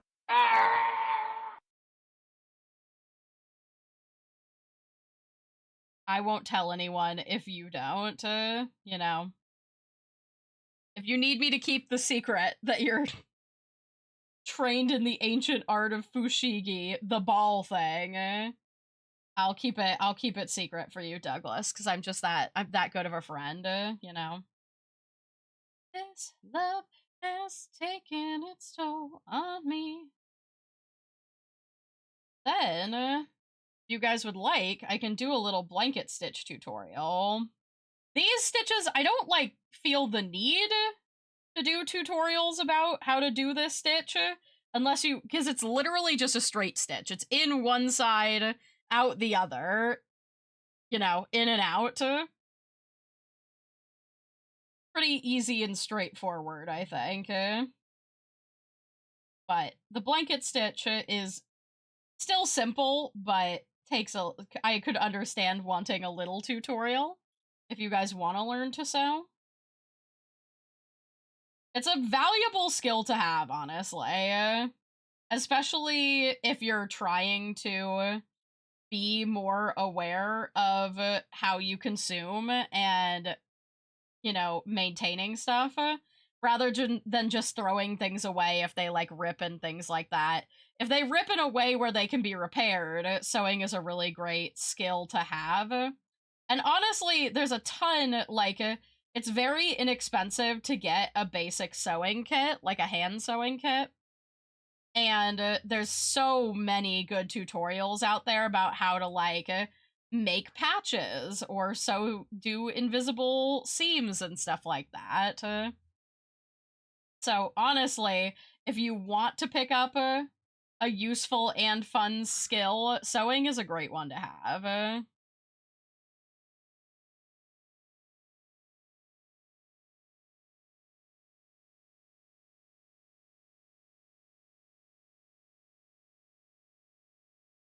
Or even for the purposes of, like, if things, like your favorite things, rip and you can't repair them, being able to reuse them. Blanket stitch, my beloved. I know, right?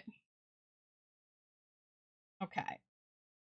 That's all our buttons, so I'm gonna stick this back with my other thread, other needles, and then we're getting our embroidery needle back out, cause now it's time to stitch these guys together.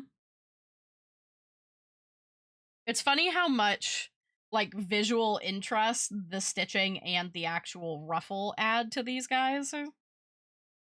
So, we're gonna stitch along the outside. The way that I did the cats, and the way I'll probably do these guys too, is I start on one side of the head, stitch down and around the body, and then stop here, stuff the body, and then finish the head.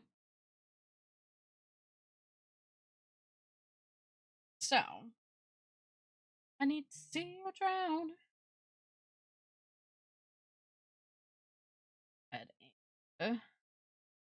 Yep, I'm glad I grabbed another thing of this dark green, because I'm definitely gonna run out of this little skein of thread.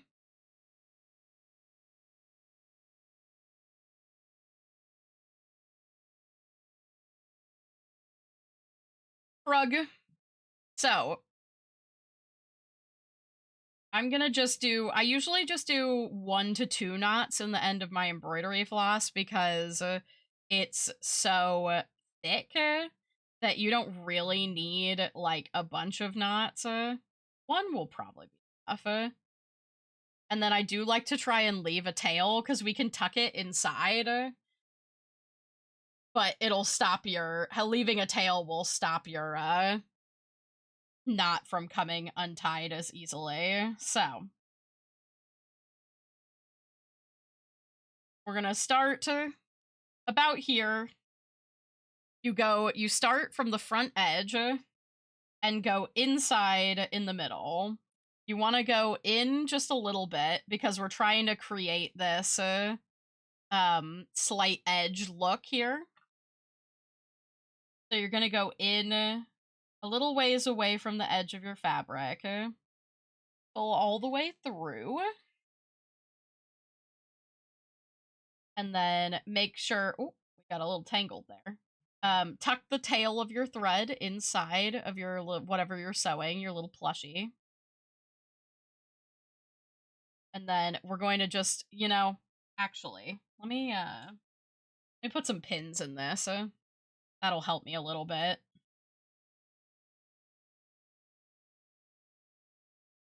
Short pin, since we've got the eyes. I'll still have to hold these together, but got a little mustache. I usually just do 1 at the top and 1 at the bottom. The nice thing about felt is that it's not very prone to, like, sliding or anything like that. It has a lot of friction to it, so pins aren't as necessary. So, now that I've got that secured, we're going to take our thread and we're going to go from the very back, exactly across from where we went in, and we're going to go in,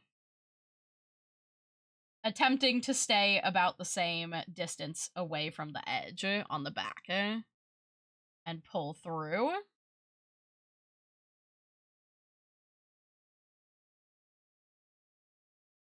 Leaving just a little bit of a loop here. And then I like to go through from the back for this, So we've essentially tied a little knot here just for extra security on that very first stitch. We're not gonna tie knots for every stitch.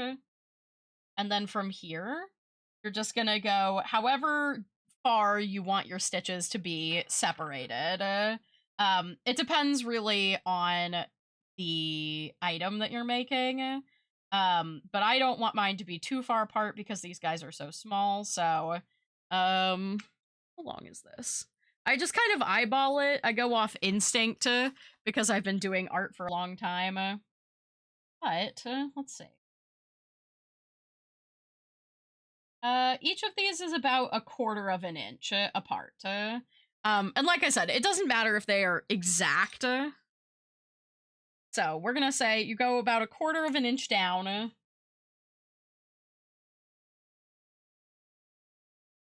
Whatever looks good, basically. And then you're gonna go straight through the back to the front. And you're gonna continue this way all the way around. So we pull our thread through.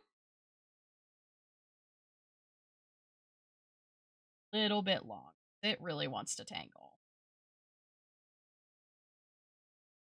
And then, before we pull this all the way tight, we're gonna pass our needle straight through this loop. And then we're gonna finish pulling it. And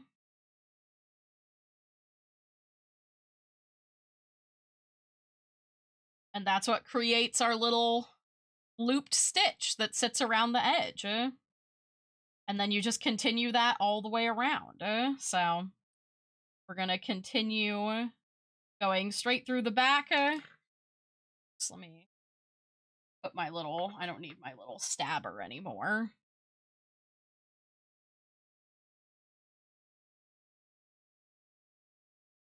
Put this through the loop.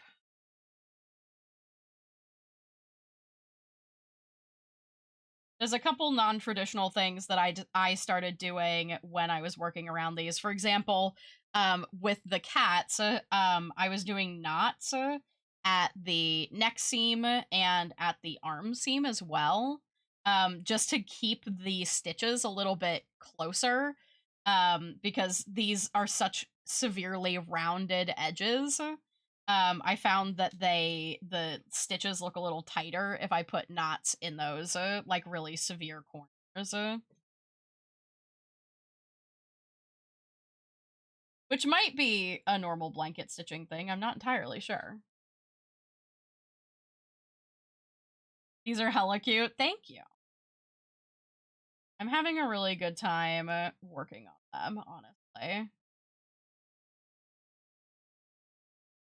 And like I said, it's going to be a great way to really honor my desire for a no-buy Christmas. For those of you who missed the context at the beginning of stream, the reason that I'm making these is because I like to hold holiday parties where we do white elephant gift exchanges. But instead of a regular, like, oh, just buy whatever you want, because I was the victim of several gift exchanges where people were invited and they just brought like literal trash.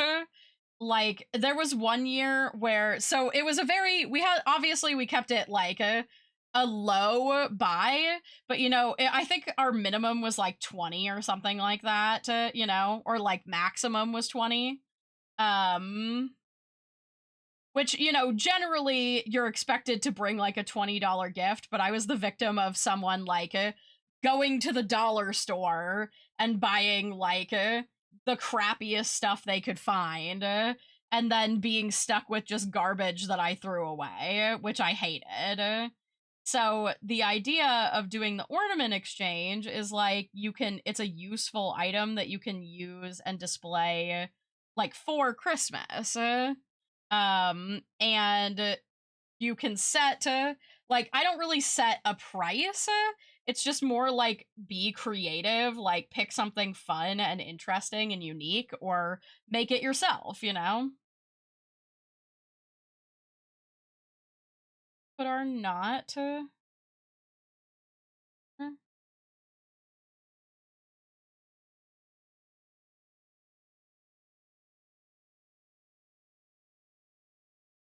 thread came out of the needle there.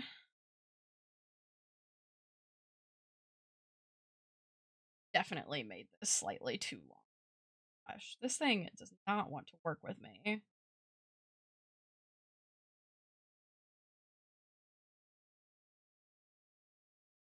Playing the shit out of me.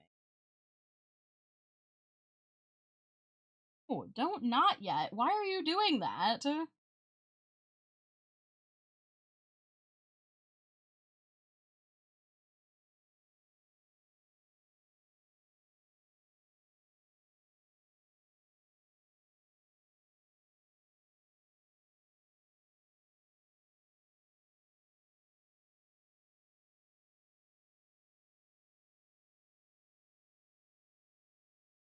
Oh my gosh. That one knot did not want to work with me. I'm buying groceries online. What do you want, Sky? Can you get me some Monster Munch, please? Either roast beef or the pickled onion, depending on which ones they have.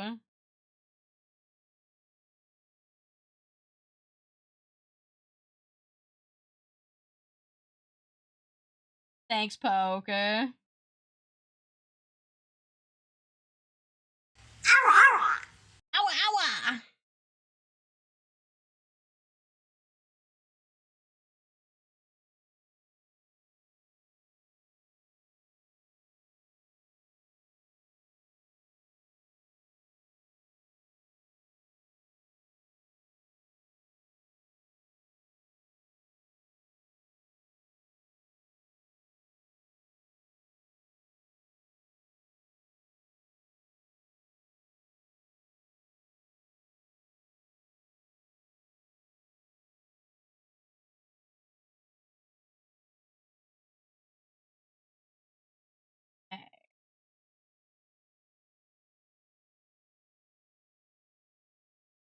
They do in Giant too? Hell yeah.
Slightly too, right? Or wait, no, left. Oh god. What is left? What is right? But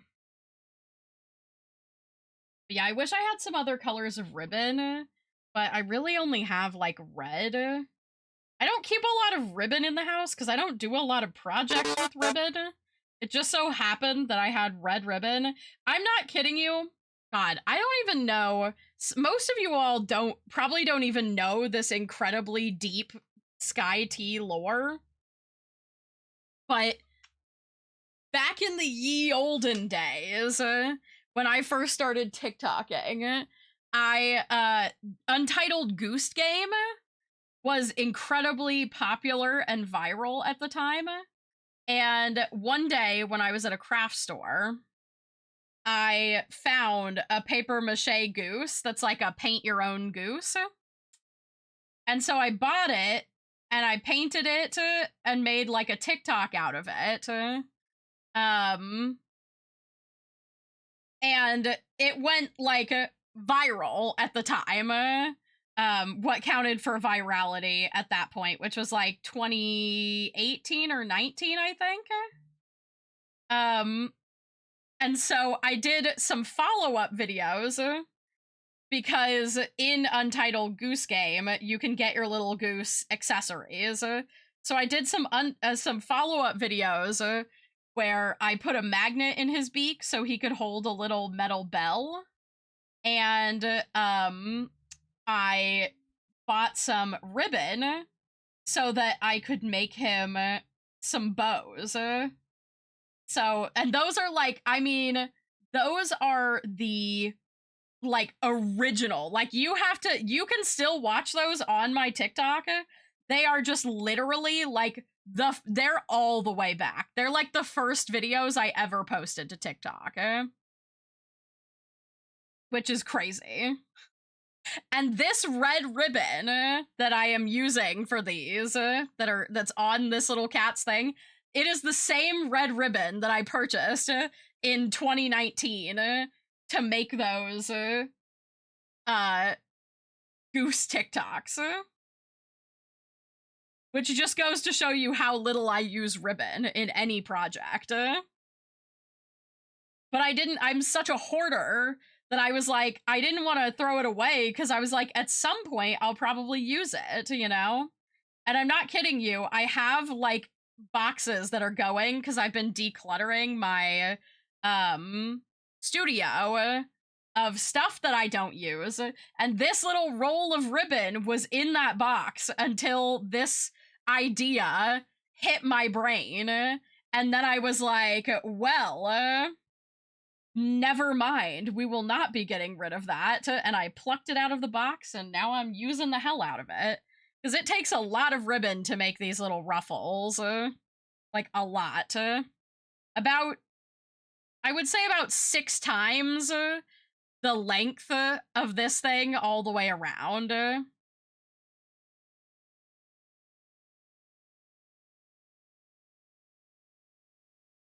But, you know, the benefit is that I won't have that 2019 ribbon anymore. I'll be using it all.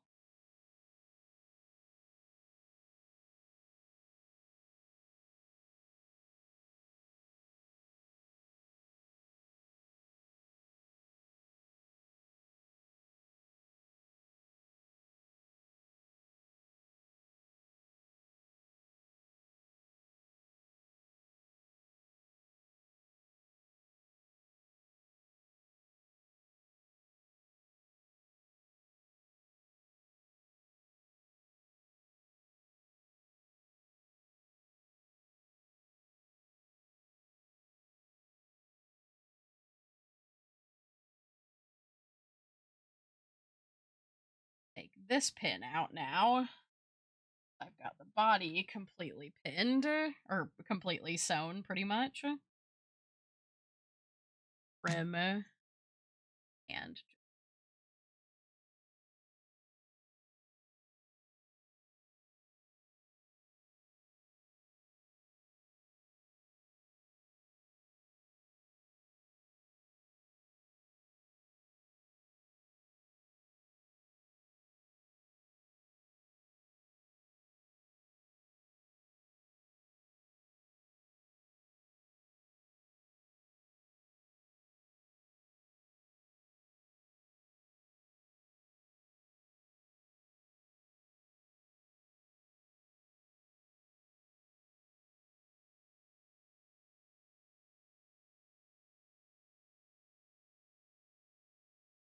blanket stitch.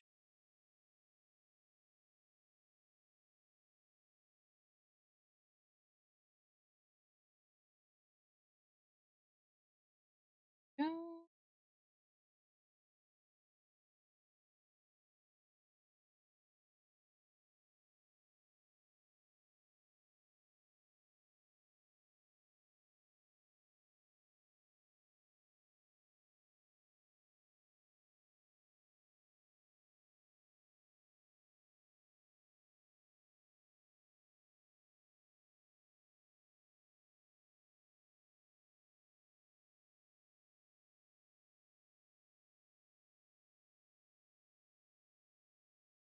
That all meets up pretty well. All right. I did a pretty good job trimming these exactly the same.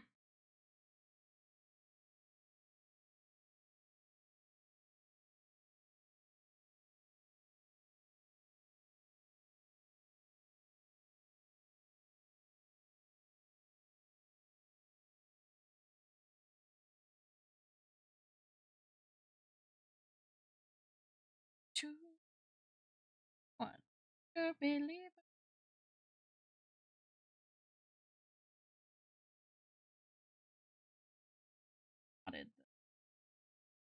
Better. It's okay. Almost. Pulled that a little too tight, too fast. Thankfully, the nice thing is that it's really easy to unthread this embroidery floss too, which is one of the reasons why, because a lot of people will do these ornaments with like regular thread along the edges. But one, I have so much of this embroidery floss, so this is like a great opportunity for me to use some of it up.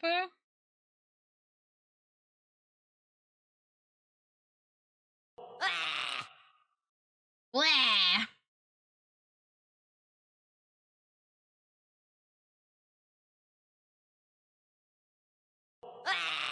And if I do anything wrong, it's really easy to undo the stitches. It's thick of a thread. Hey. There he is. All right. Oh. Now, stuff the body, I think what I might do, I still have this thread previously.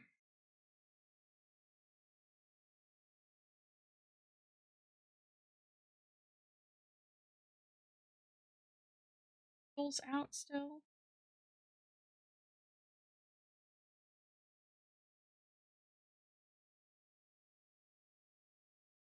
Freaking apparel wear. Yes, I do. Okay.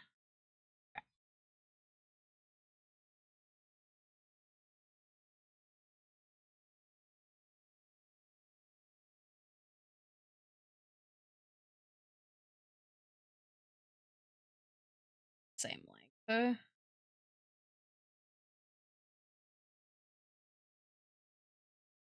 think what I'm gonna try and do is pass my previously, yeah, I think I'm gonna try this. Previously I usually do this last. Well, maybe I'll keep it for last. We'll see. We'll try it with the other way next, but I need some more stuffing.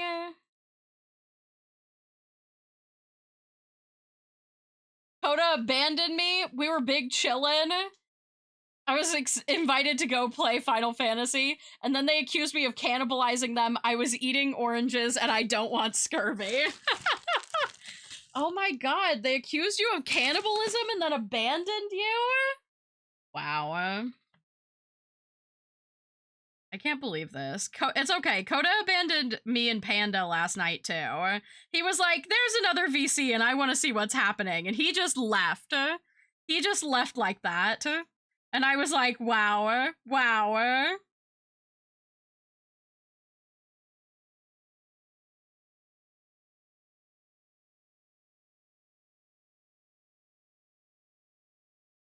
I said goodnight. Yeah, I get it. I get it. I get that I know, I'm not cool. I get it. I get it. I'm not in the cool kids club. It's fine.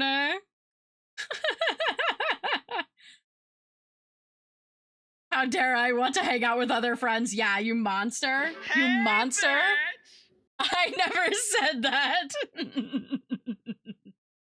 Oh my gosh. Dude, I can't wait to show stream your villager, like, trading hall that you've built, though. Oh my god. It's so fucking beautiful, guys. Coda actually ate it the fuck up with the color palette. I'm obsessed. Calling my wife uncool? Yeah, yeah. It's okay, though. I know. It's because I'm old. I get it.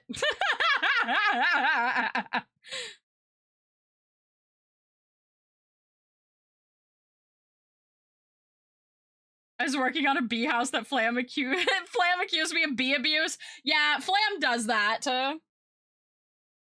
Flam will accuse you of abusing anything that's not just leaving everything to be free range.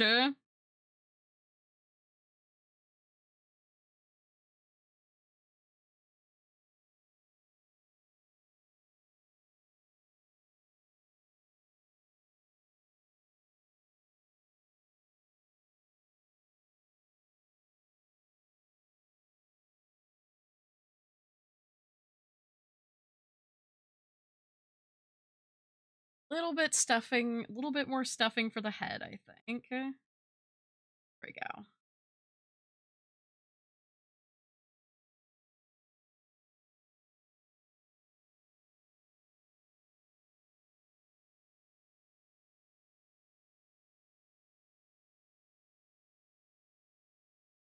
All right, let's seal him up. Then we just got to give him his little ruffle collar. I think. I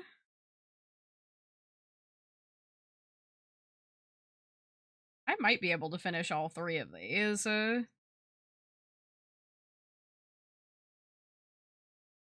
Part of me wants to immediately do the little ruffle collar for this guy so I can see it done.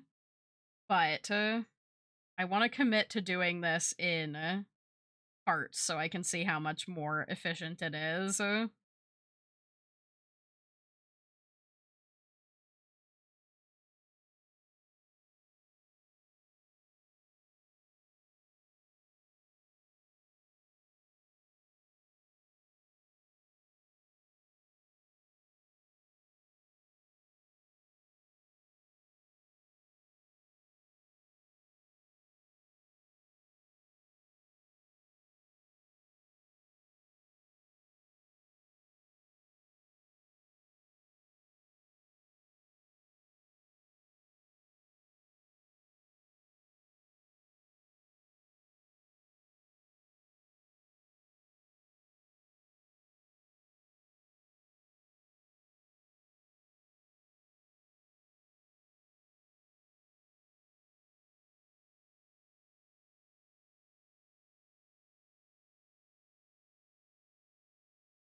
Be perfect.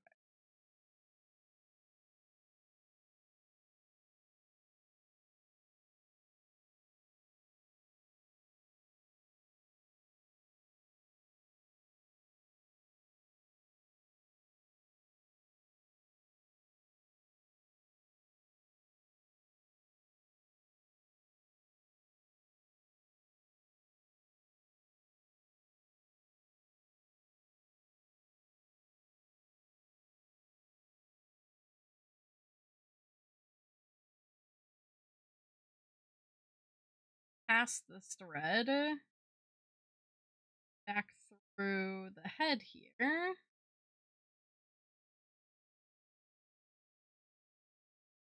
And trim it so that the tail is tucked in. There we go. There's our first one.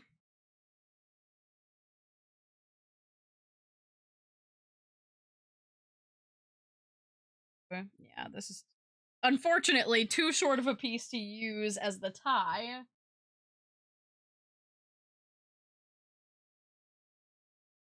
Trash.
too long. A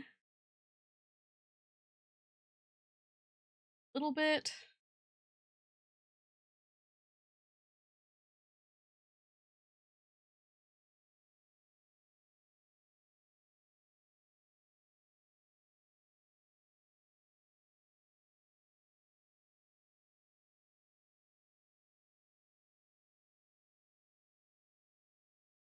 Good. A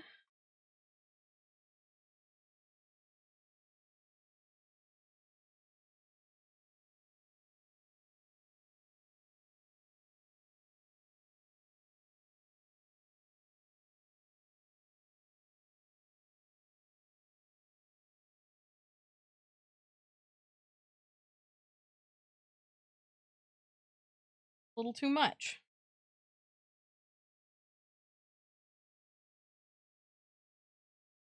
Not at the top.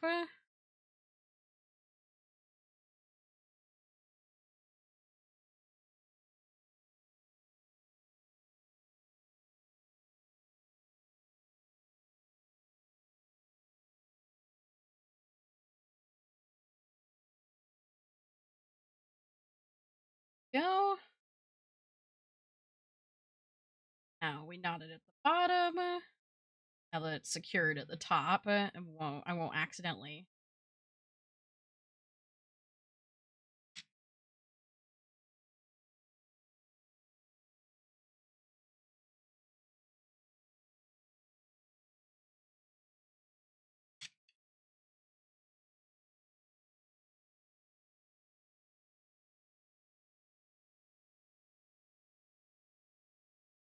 Hello all my beloved subjects, it is I, Doug, your one true streamer.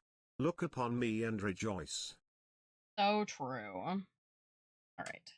And trim that off at the bottom. Okay. Now that guy just needs his little ruffle collar and he's ready to go.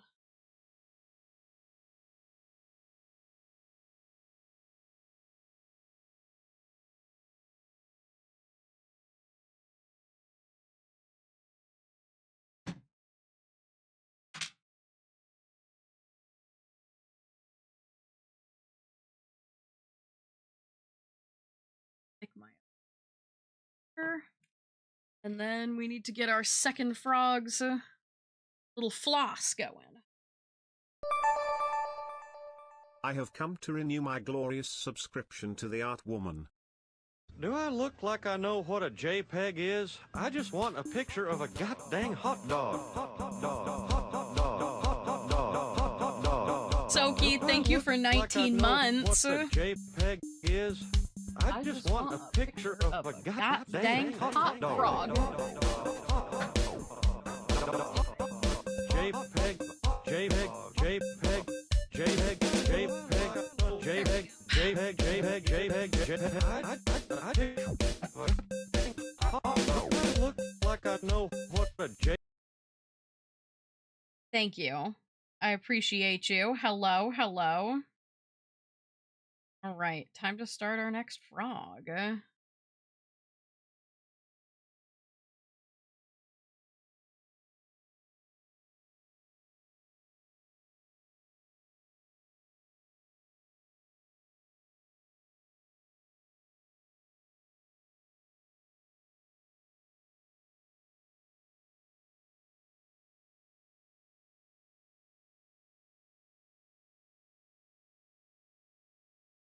End of my string. Let me not forget to put pins in this guy like I did for the first one.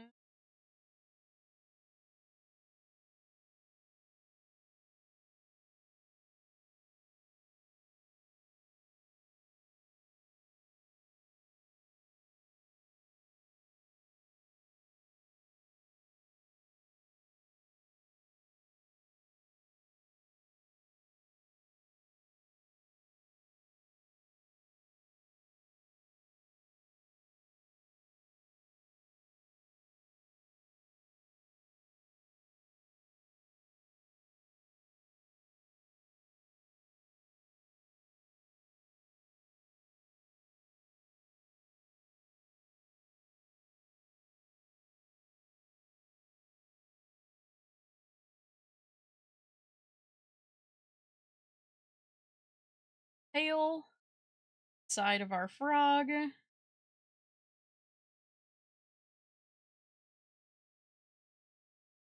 Begin anew.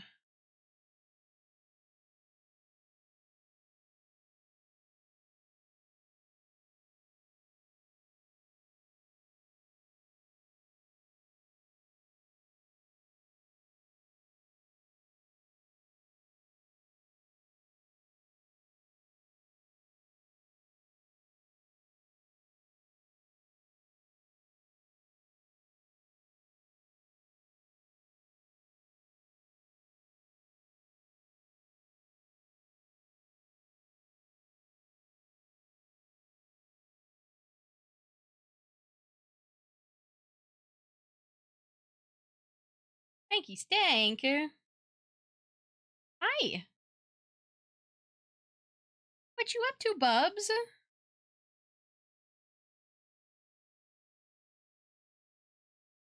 Oh, there he goes. He just came to come see what I was doing. See if it was anything for him.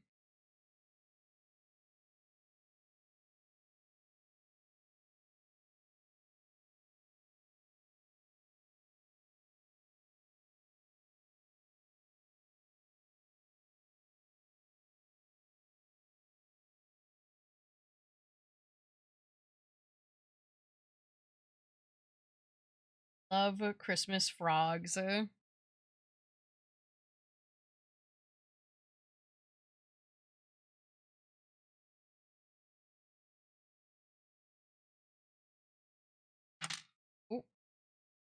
I yoinked my stuffing stick. Which, by the way I shove stuffing into my little guys is just by simply using a chopstick to stuff things down in there. Chopsticks are the most multi-useful tool, I swear.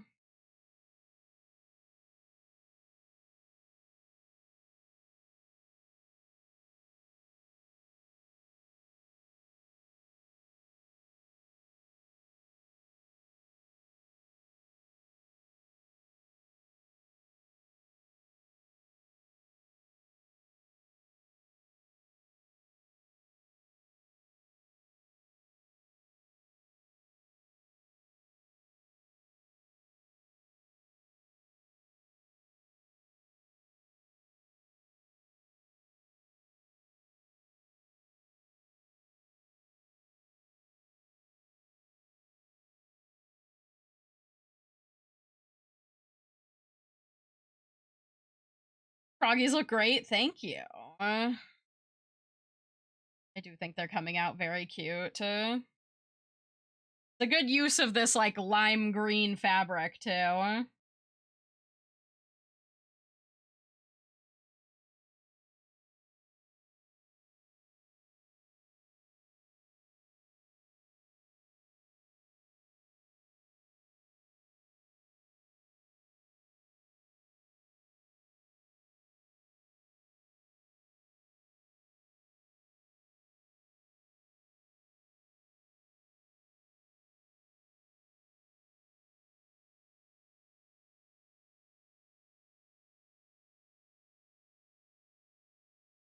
I think I might be able to finish these guys. If I'm able to finish these guys before the end of stream, then that would mean that I've basically gotten it down to doing 1 an hour. Of course, these guys, because they don't have the beaded tail, did shave off 1 step. Right?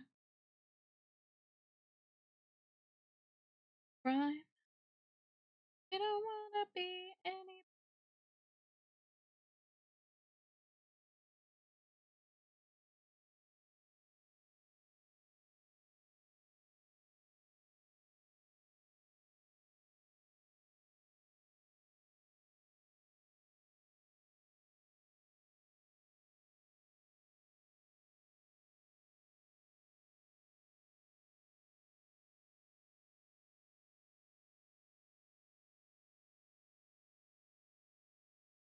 Oh my god, Sky, these are so cute. What the fuck? Thank you. My amazing digital circus brain rot ribbit. I did think that, yeah. But yeah, they're little Christmas ornaments. I did a bunch of cats last night, Lib. Here, hold on. So this is how it started. Was the cats, and then I made a bunch of patterns today, so that I could do other things. But I only have like odd colors of fleece. No, not fleece. Of felt. So I was like, what if I did frogs? Oh, hold on. This guy's supposed to stay out as my sample for how it's gonna turn out.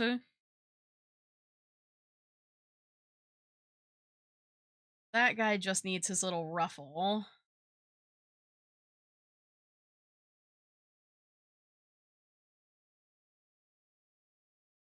But yeah, I'm really endeavoring. Oh, how did I manage that? I tied a knot in this. How did I tie a knot? All I did was put my thread down. This is rude. There we go.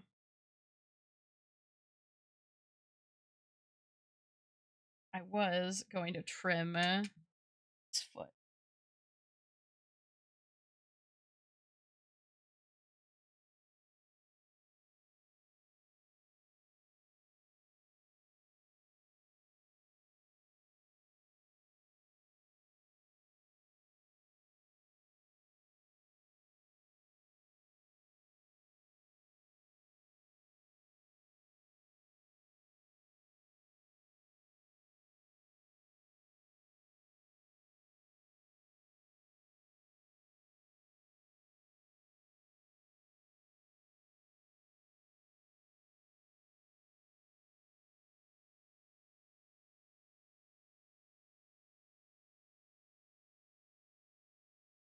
But yeah, I've been so craft brained lately. I need crafts. I need physical art with tangible results right now.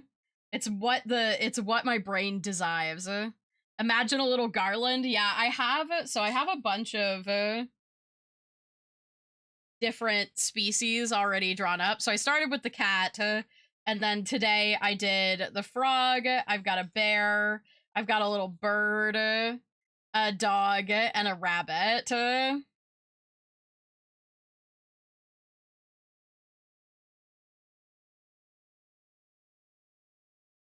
I know, lib representation. I gotta make that little parcel of art stuff for you. I keep forgetting. That's okay. I mean, I get it. The holidays are crazy right now, you know? Like, once we get to this time of year, I'm like, free time? What free time? How was your birthday, Lib? Did you do anything fun?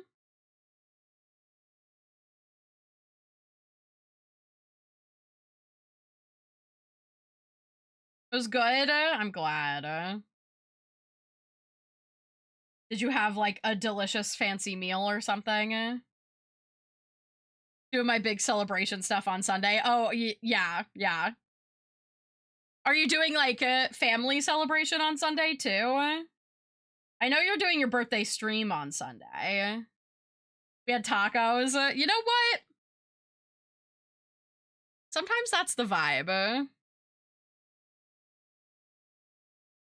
Sometimes you just gotta have birthday tacos. Oh, no, don't not. Don't do that. Bad. No.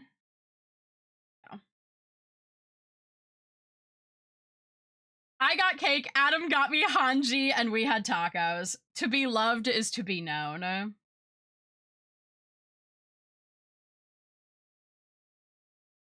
As long as you get hanji, that's what really matters, right?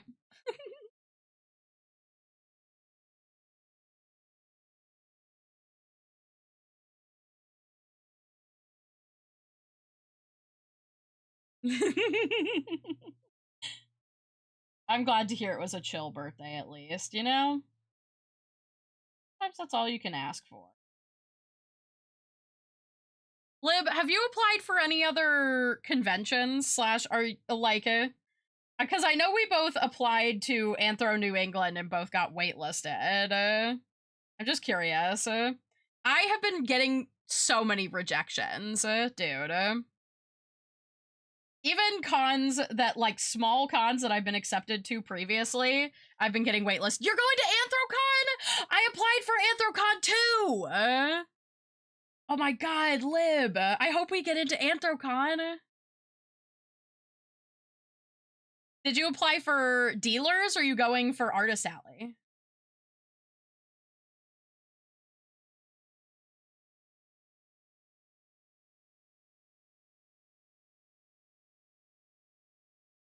Good luck. I appreciate it. I'm gonna need it.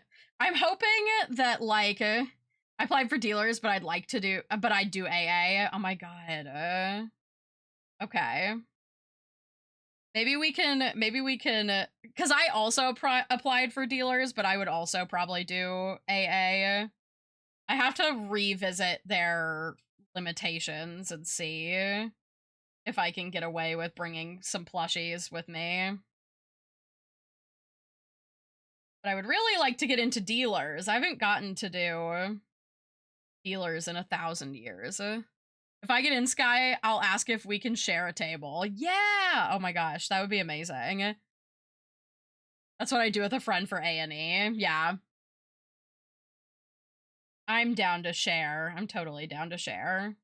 I can do a half table. Anything for you, Lib.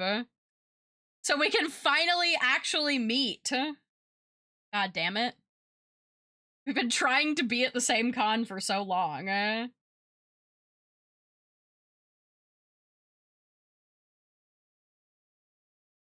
don't have high hopes, but I'd love to go. I don't know, it's such a big dealer's room, like, I feel like I was, like, avoiding applying to big cons, but now I kind of think that, like, the massive cons, besides FWA, because FWA sucks ass, but in terms of their dealers selection anyway, I kind of feel like the large cons are the way to go right now because they just have so many more slots.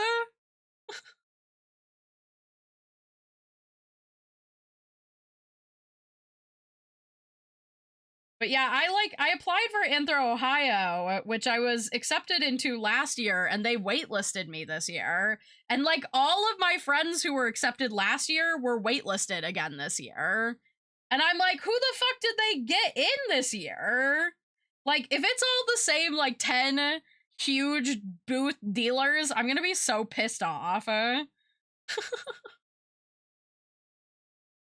Especially because I have been singing their praises and telling people how great it is, and I'm gonna be really annoyed if a bunch of people go.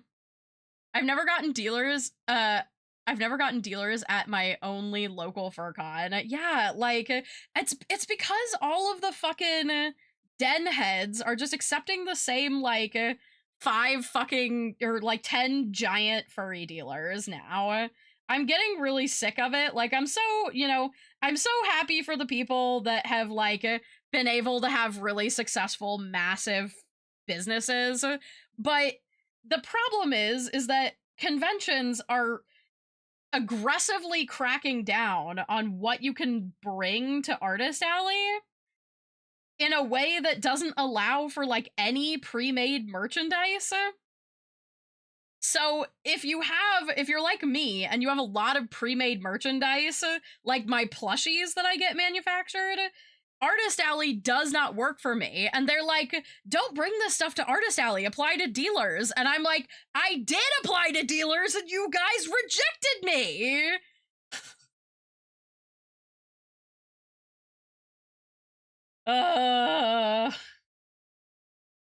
I feel like I mean, I've said this before, but I was like, I feel like furry cons really need to get with the times in terms of anime con, like how anime cons run it.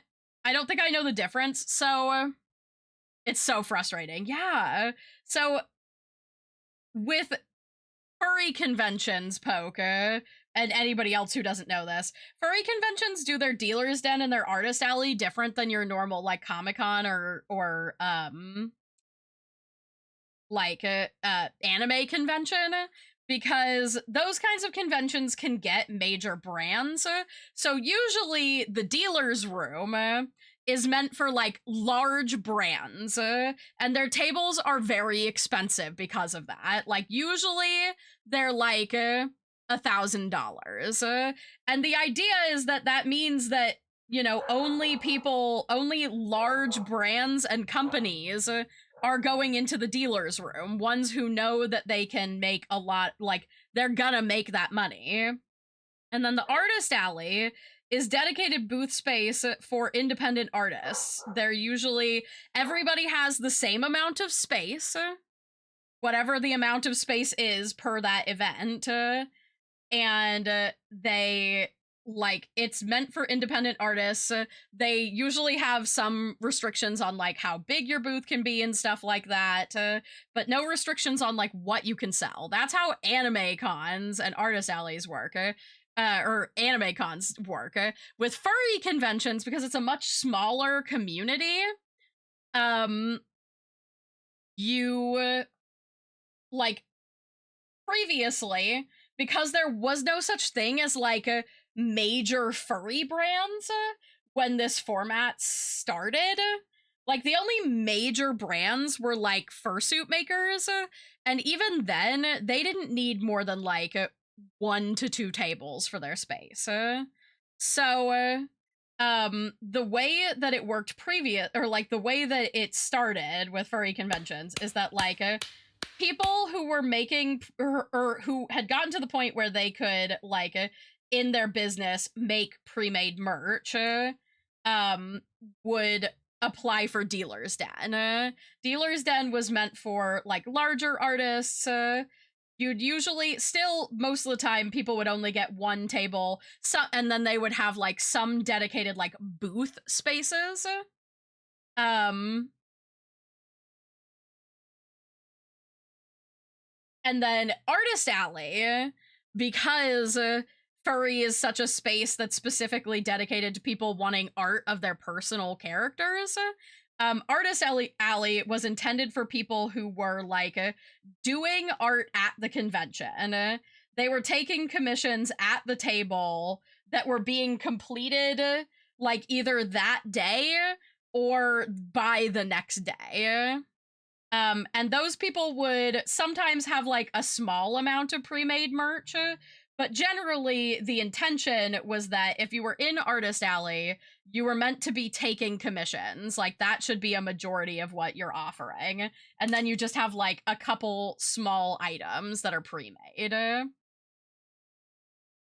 By pre-made merch, you mean literally anything artists make. No, I mean literally anything that artists manufacture. That's the line. They don't want, so if you're hand making it, it's okay to some extent. It depends on the event, but they don't want things that are being manufactured in the Artist Alley. They want it to be all original artwork, handmade stuff, basically. But the reality now is that what artists have realized is that people who were doing artist alleys all the time were going to dozens of conventions and working themselves to death, never seeing any of their friends and never getting to enjoy the convention. So people started like primarily bringing goods that are, of course, their art, but things that they've had manufactured, like keychains and stickers and enamel pins and plushies. And furry cons have gotten really up in arms about that because almost nobody is taking commissions at the table. Like no one is doing at con commissions, which also, or that's how they perceive it, which is simply not true. But the people who are like imposing these rules perceive it that way. So they've made it much more difficult for people to take Artist Alley tables and sell their merchandise. Like it's basically like you have to be, you must be accepting commissions at the con, and you like can only have like Anthrocon for existence, I believe. The last time I looked at their artist alley, they said you could only have as much pre-made merchandise as you could fit into a plastic gallon bag, which would, you know, exempt plushies. But the issue is that also exempts a lot of other pre-made items like fursuits and things like that. So it's kind of an odd like precedent that they're setting. And so what I'd like to see is for furry conventions to get with the times and recognize that now the small businesses that are taking up like, you know, 3 to 4 tables in their dealers' rooms are not small businesses anymore. They can afford I've seen people complain, like businesses that are taking up tons of space, complain at like major conventions that they're only making like $10,000. And they're paying the same amount that most of us are paying, which is like a couple $100s for our tables. And like, I do good at cons, but not that good. So I feel like furry conventions need to get with the times in terms of how anime cons have been doing their dealers' rooms forever, and basically make it so that Dealer's Den is for those major events, those huge events,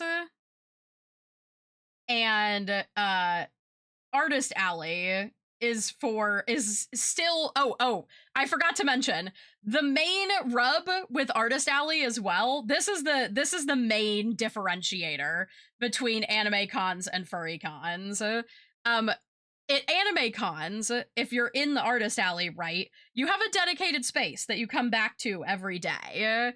You set up your booth and you leave your stuff. And you come back each day. It's a protected space, etc., etc. At furry conventions, Artist Alleys are done on a lottery system. So most of the time, it's like 50-50 at this point. Sometimes you don't know if you'll even get space in Artist Alley until you're at the convention. And it's done lottery system. And because of that, you are expected to clean up, like you're expected to take down your entire booth and bring it back to your room with you every single day. And you only get half a table. Usually it's about 3 feet of space to display your stuff. I'm not taking the piss. I'm dead serious, Poke. That's how they work.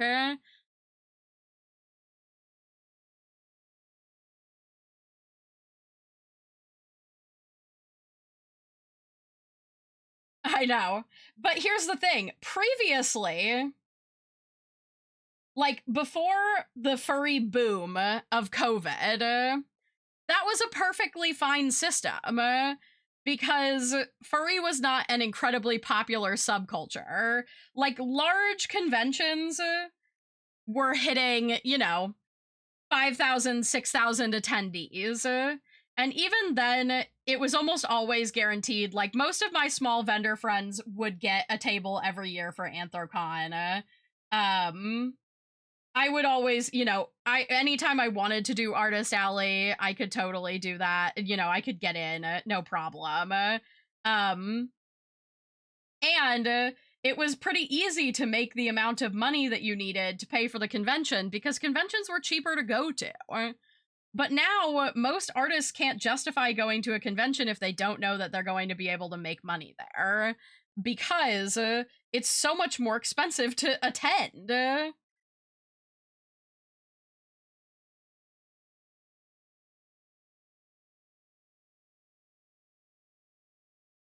Glue my ass to the floor, you ain't making me move the entire setup. Yeah.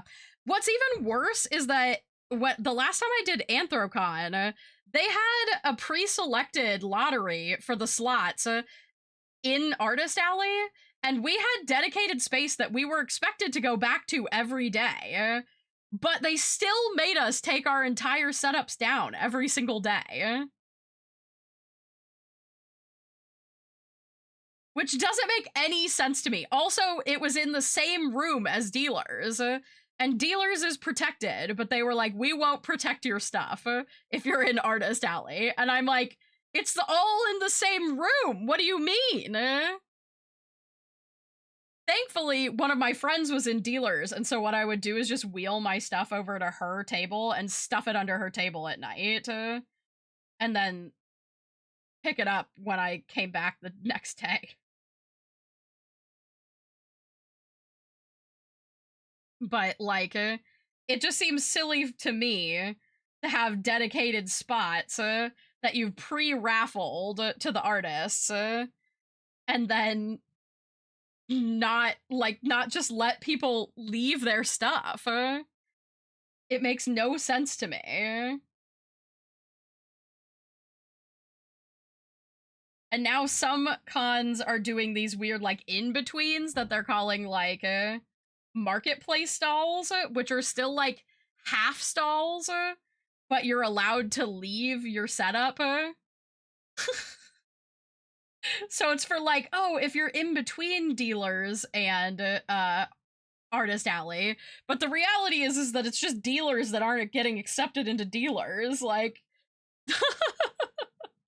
It's just such a bizarre, like, I don't understand why they won't modernize and just, like, make it work for artists, but I genuinely think that just nobody that plans the dealers' rooms in, any furry convention has ever actually worked in a dealer's room.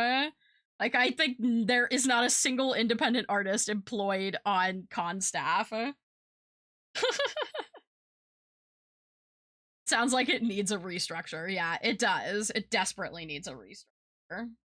And, like, I know that people in Artist Alley would pay, you know, lower booth rates to have dedicated space. Because right now, the opposite to that is that, like, the reason that all of those things are so, restrictive is because Artist Alley space up to this point has always been free at conventions. Like at furry conventions, working the Artist Alley has almost always been free, which is why it's raffled and why there's all those weird restrictions on it. But now, a lot of conventions are charging a fee to work in the Artist Alley. Granted, it's still low, but it's not free anymore, which means that they need to step up what they're providing for artists if they're gonna start making us pay for it. Like, you can treat me badly if I'm not paying money to be in that space, but if I am, nah.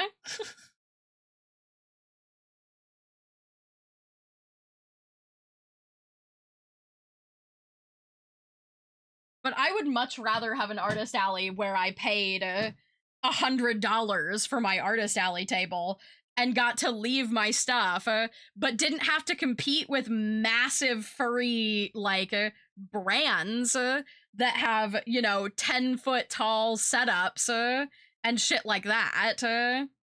They should be separate spaces at this point, but, you know. Maybe someday...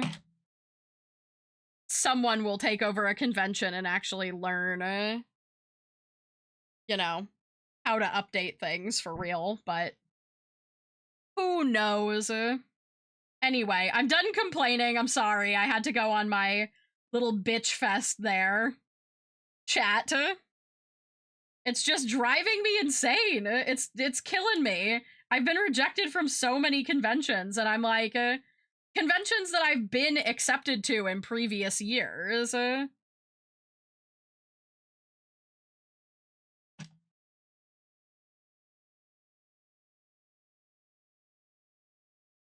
And, like, from my perspective, I've changed nothing. So I don't know what reason there is other than that they have more applicants and they're just choosing to allow in more larger booths for the, like, oh, that's a notable brand, like that's a notable furry brand, so we want them more than we want small artists that aren't gonna like be notable, I suppose. Like I'm not popular enough of a streamer or something, I don't know.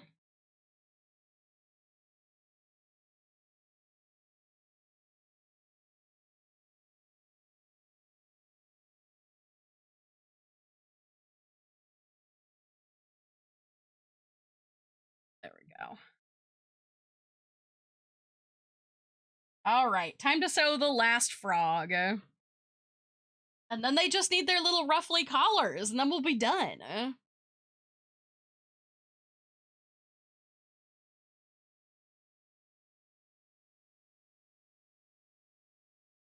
We stand with our plush dragon streamer in her cozy ways. I appreciate it. And I want to go to conventions. Like, you know, as much as I love streaming and love, you know, how much you guys here support me, the reality of running a small art business is that you have to be going to cons, like 9 times out of 10, especially in America, because that captive audience is like really important for making, you know, ends meet.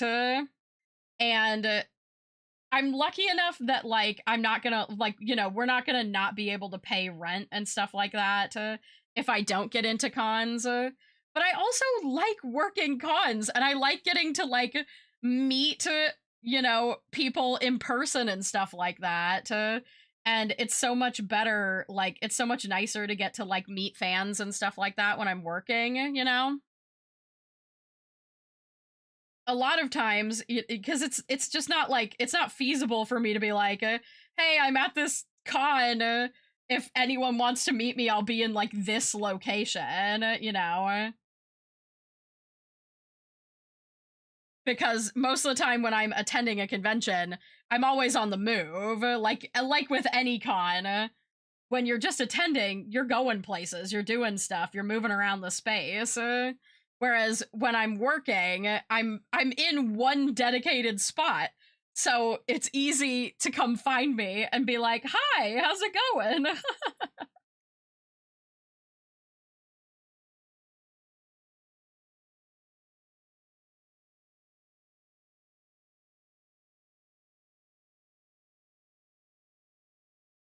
But yeah, I'm hoping, I'd like to get into dealers for Anthrocon this year. I haven't applied to Anthrocon's dealers in a long time. The last time we were at AC, the reason I did Artist Alley instead of applying to dealers is actually just purely because I missed the application date. So I'm hoping that this year, I'll be able to just work Dealer's Den and not Artist Alley and not have them bitch and moan about the fact that I have plushies for sale that are entirely my own design and just manufactured by a company that I work very closely with. Like, especially when they're, you know, accepting people who are having, you know, furry has the same issues that so many craft spaces have right now, we'll say, where for some reason they keep accepting people that have like you know, all of the same 3D printed dragons and bullshit like that, and I hate seeing that because I'm like, I love 3D printed stuff, and I love seeing things that are original designs that are 3D printed. Like, I have this art doll artist that I've bought a couple pieces from now, and they have these, it's what they call them, lava puppies. And they're like these little, like, kind of fish frog dog creatures, that they make, you know, they have original sculptures of them that they then, like, resin cast and do, like, you know, different painted ones and stuff. God damn it.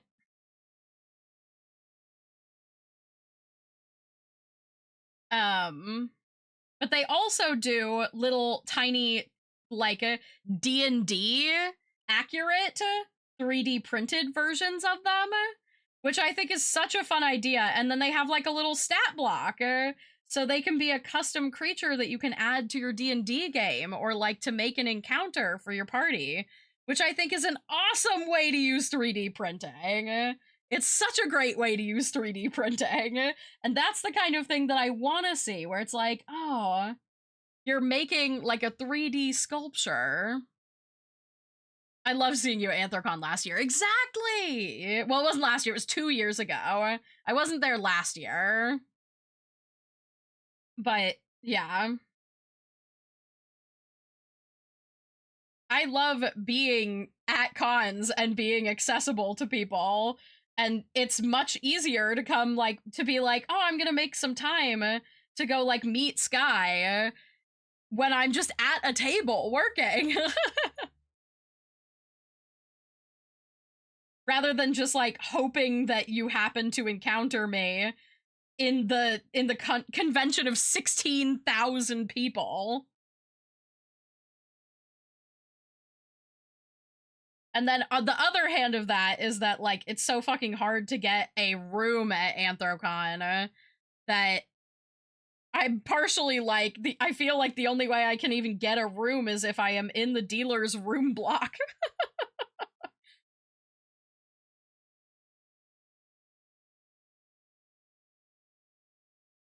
Oh my god, I just realized I could also use this lime green to make little, like, alien guys. That would be so cute.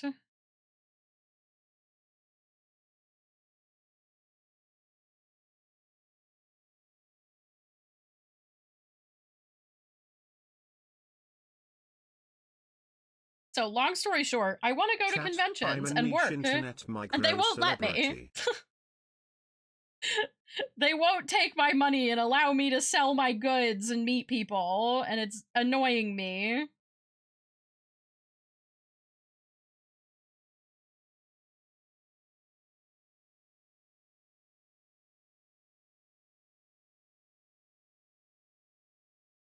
Accidentally went a little bit deep with that stitch, but that's okay.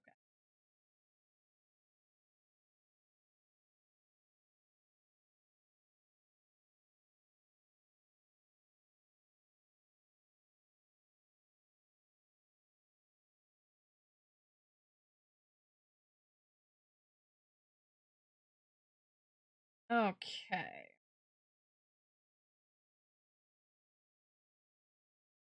I don't know if I'm gonna get all of these colors ruffled.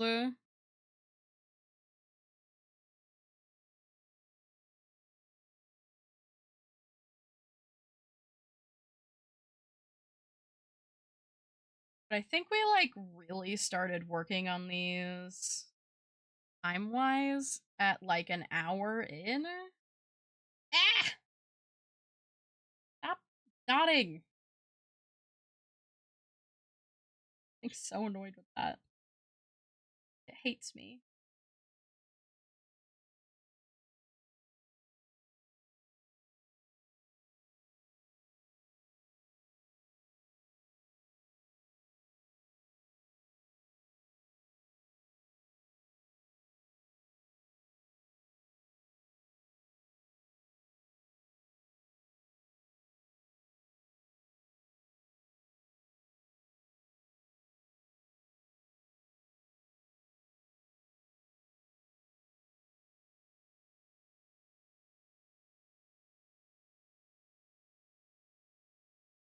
I think it's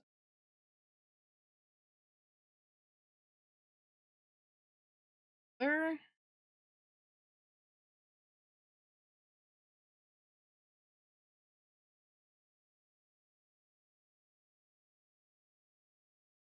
Oh, I can't wait to put the little ruffle collars on these frogs. I think it's gonna be so cute.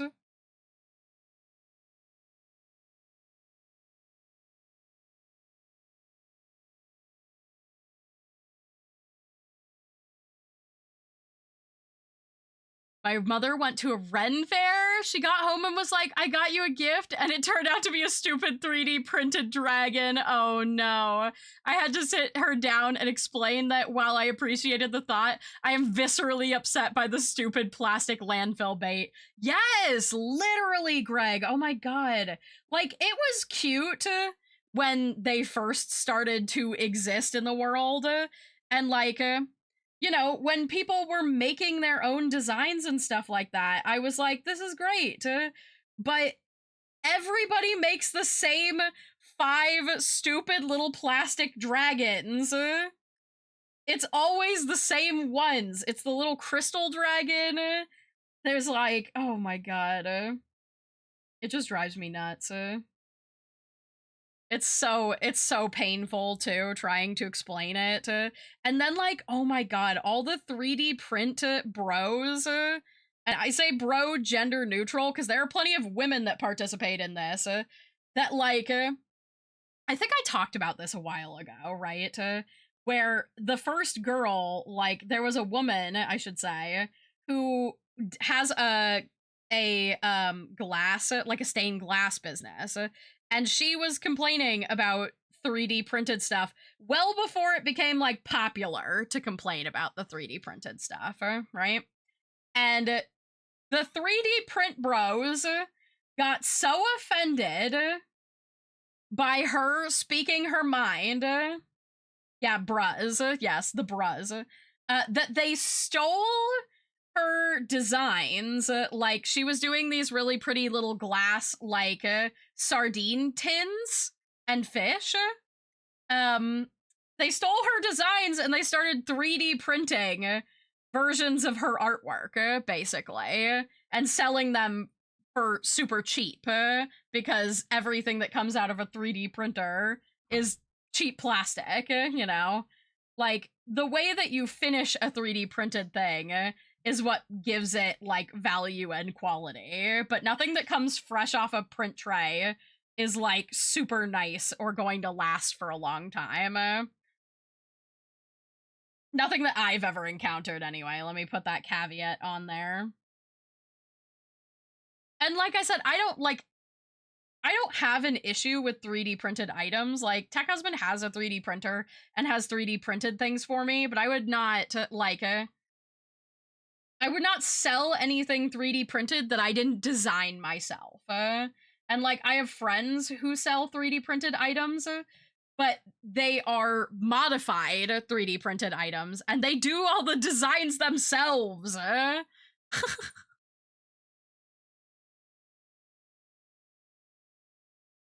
would disagree, considering they're 3D printing bones for people and working hearts. I have heard that before. I've never seen any, like, actual articles about that. That doesn't mean it's not, but that's also not, that's not the average, like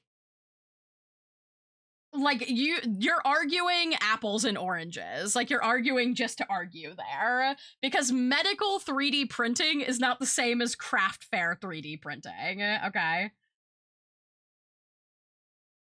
Like, it's like arguing a point that's not being made, basically.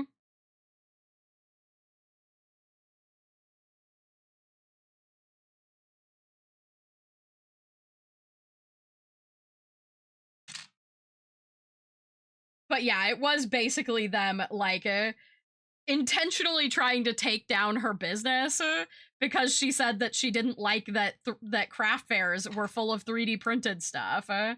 And, like, intentionally harming her business by stealing her designs and 3D printing them.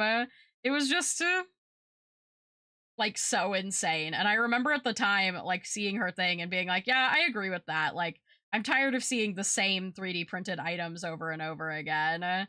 But people really, like, right, like, were like, yeah, fuck that bitch. And at the time I was like, I mean, like I said, I support 3D printing when the items are original. Like, I get that not everyone, you know, can sculpt physically, but sometimes you can sculpt digitally and you can make cool things. Like, I follow an artist that does, some of you guys may have seen, the artist that does the squogs. They're square frogs that the artist she originally 3D rendered, and then she prints them, and then she finishes them and hand paints them. And for me, I'm like, that's awesome. That's so cool, because it allows her to make these sculptures more accessible. Like, she does ones that are blanks, so you can paint them yourself and stuff like that. But she very specifically does not sell the files.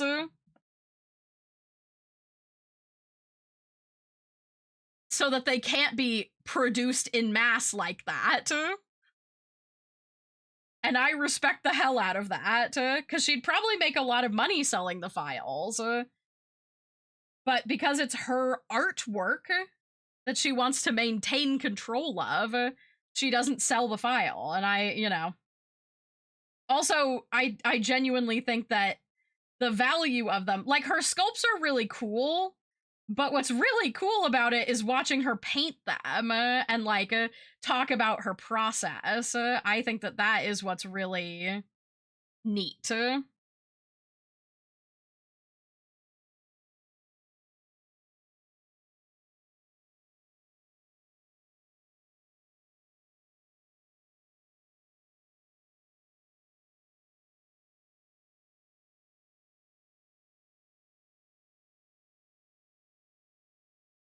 But yeah, I'm so tired of seeing 3D printing at craft fairs. And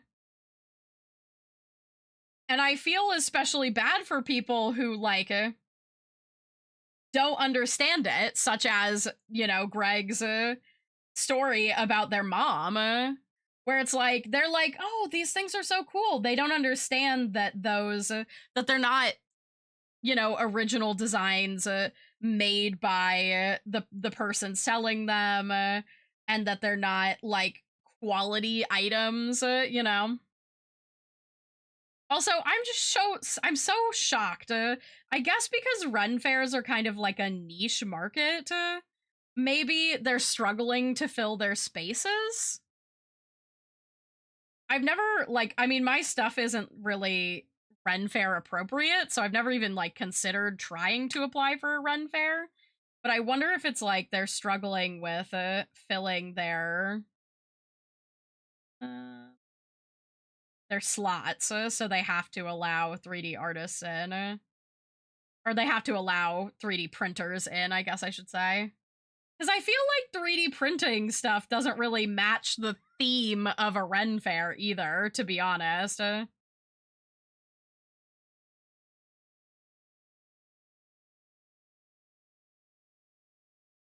Okay. We're almost there. It's almost roughly collar time.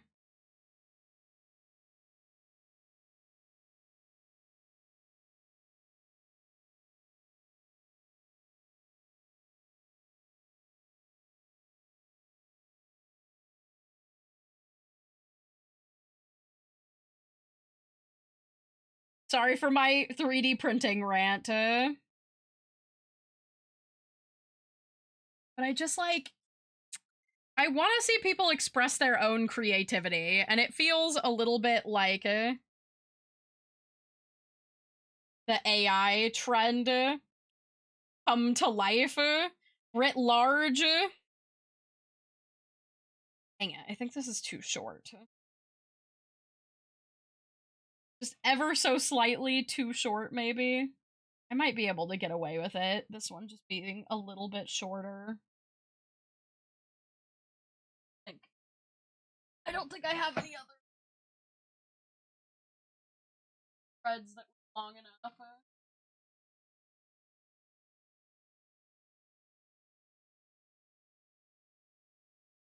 I'm not used to that. We accidentally bought scented trash bags. And I keep opening my trash can and wafting a smell that I'm not used to, and I'm like, what the fuck? I think I might just go for having this slightly short.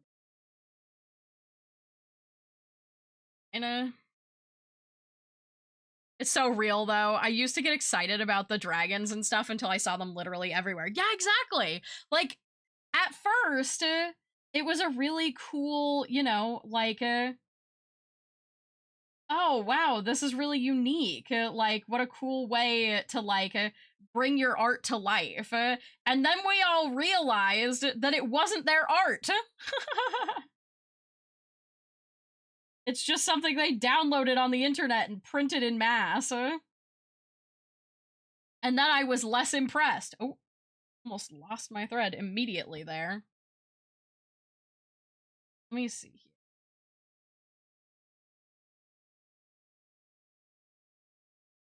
Right, I gotta squish this little man.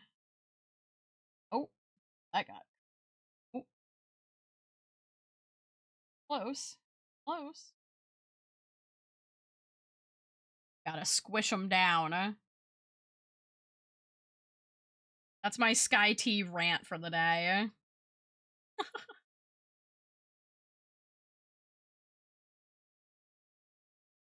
No offense, if you use 3D printing for real creative endeavors and bringing your ideas to life, especially in this day and age in the US, where it's very hard to get things manufactured.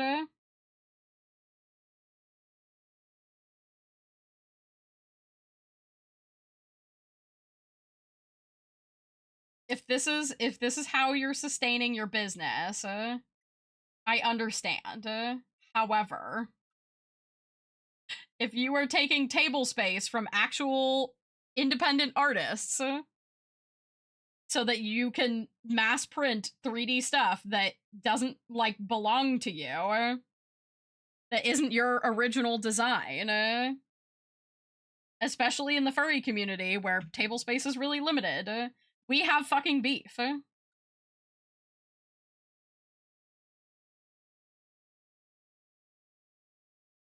All right.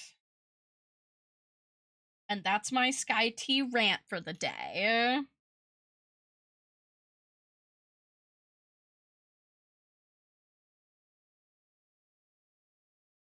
I just, I don't know. Yeah. I just want to I think it's also extra frustrating with, like, the advent of AI art and stuff like that. Because I feel like so many people are just, like, throwing away their own creativity as, like, human beings. Like, I would much rather see bad artwork made by an actual person than good artwork that has been AI generated. Because at least if you are a human being making your own artwork, like, you're doing it with intention, right? Very cute. Thank you. Thank you, Ellie. Okay. We gotta get our ribbon. So I have my... This is my ribbon that I use for measuring. It's actually too short, but I know about how much extra to add. That should be good. I'm gonna go ahead and pre-cut all the ribbons.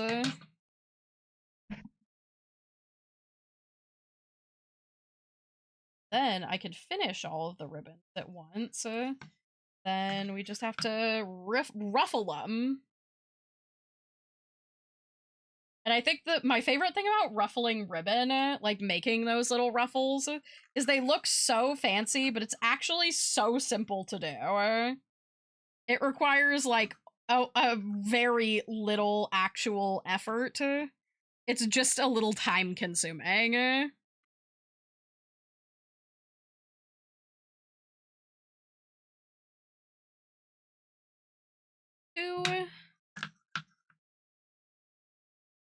But what it does do is eat up a ton of ribbon, so this... Finally, my 6-year-old, at least, roll of ribbon is finally being used.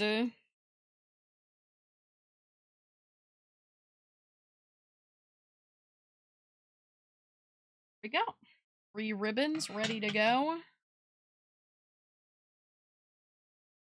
I'm getting close to... I might not have much more use of this ribbon. Oh, I was also thinking the bear pattern.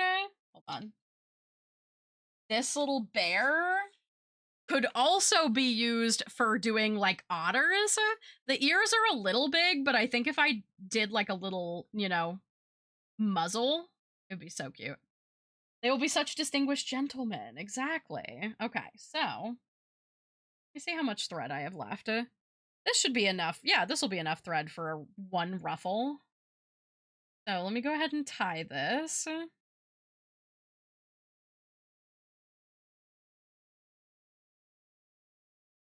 Double knot this one.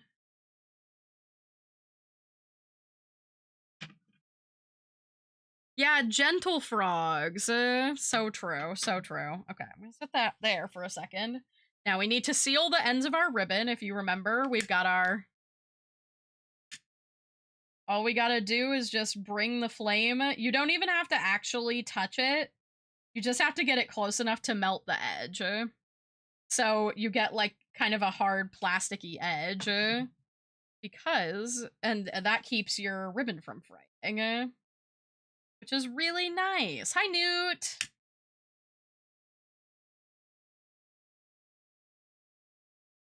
Really quick and easy, much faster and cleaner than having to, like, sew the edges. 1.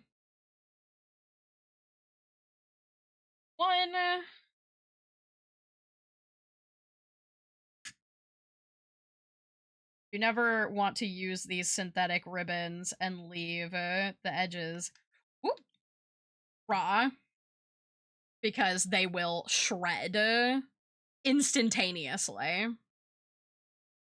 In fact, you can even see, it's a little hard to see actually, but like this one is already shredding a little bit. I know, look at these heckin' frogs. Man, how long has this stream been going on? Exclamation point uptime. Hum. That long?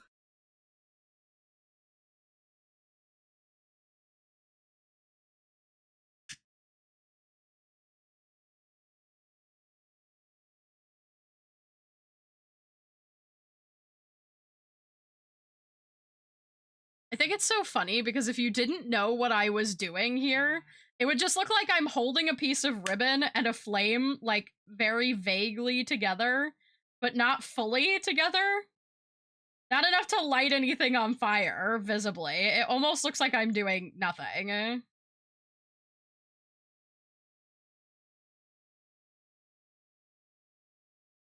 Rivet and what have you. Exactly, exactly. Alright.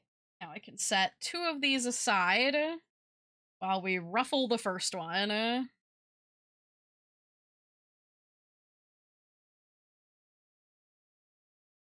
Hopefully, because I do think that the cat's necks are maybe slightly smaller than these guys, but most of the cat's ruffles are relatively loose. Like, if you folded the body up, you could probably take the ruffles off.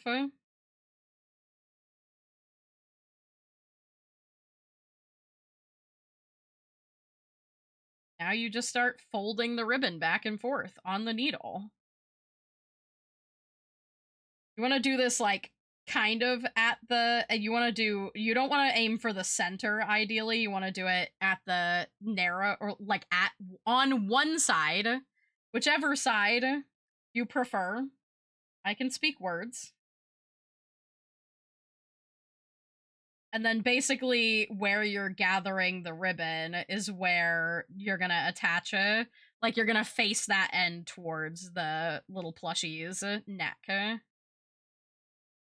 And then, of course, I'm using red thread because it makes the thread pretty much vanishes against the ribbon. So you don't have to worry about thread showing. But even when I used like a cream colored thread on one of the cats, and it's barely visible.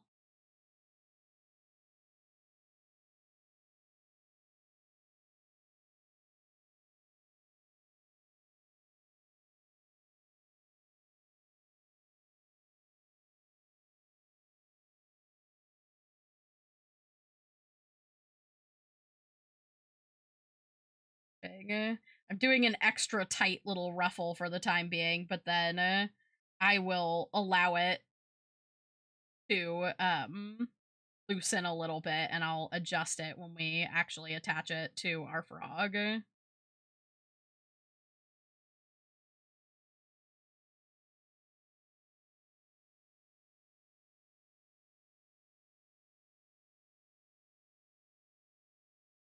But you can see we've already got a ruffle gathering here. We've still got about half the ribbon. And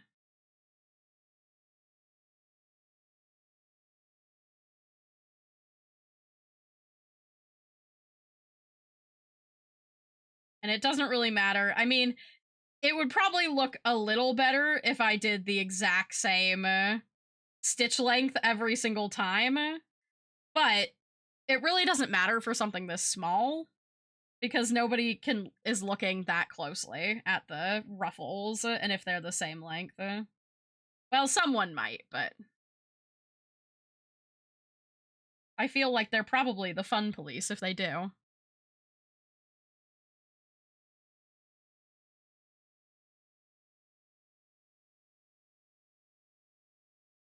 I think, looking at the time, I'm thinking I might only get through like 1 or 2 of the ruffles, and not all 3 of them. Let's see.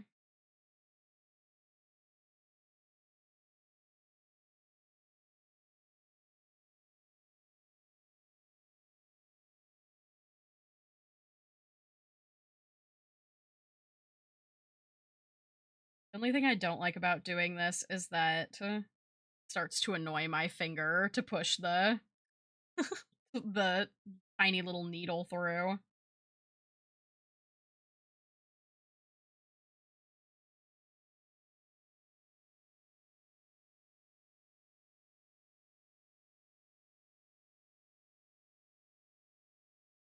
I feel like it's almost more of an autistic, like, I don't like the feeling of my skin anymore, you know what I mean? Like, suddenly, this just is not right, and I don't like it. It's happened too much, and now it feels bad.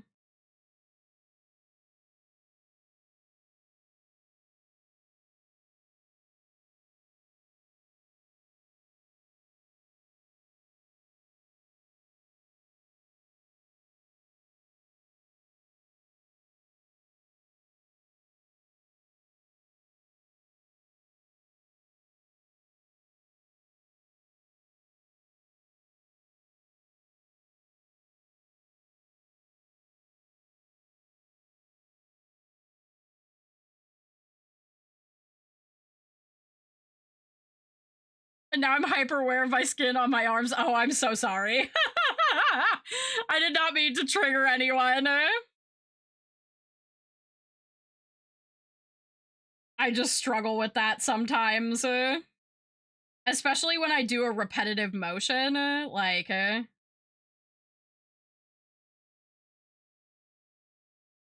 kills me.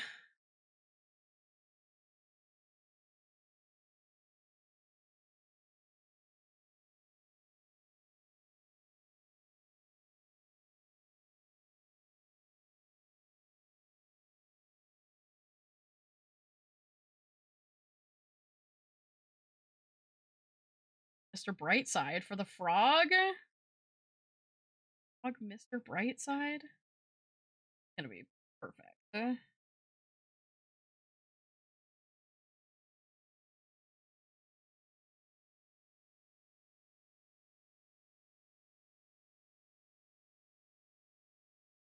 Let's get these 2 edges pushed together.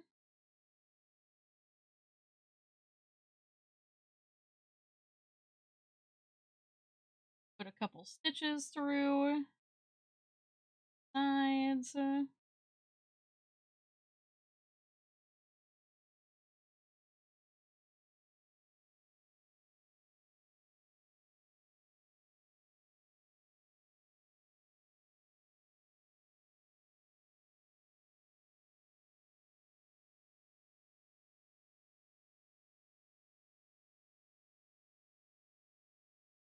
That should be.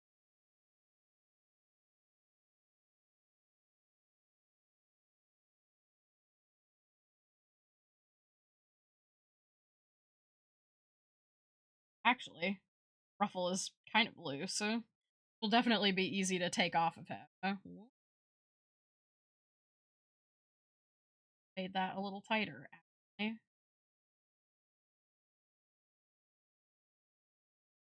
But that's okay. He can have a loose Ruffle.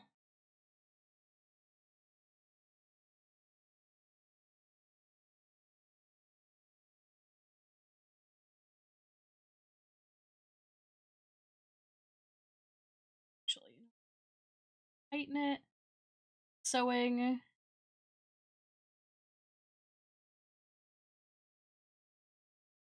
Well, no.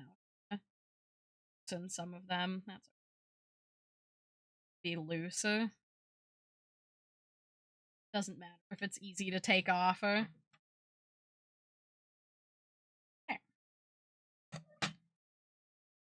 And we perfectly used up the thread that we had left over.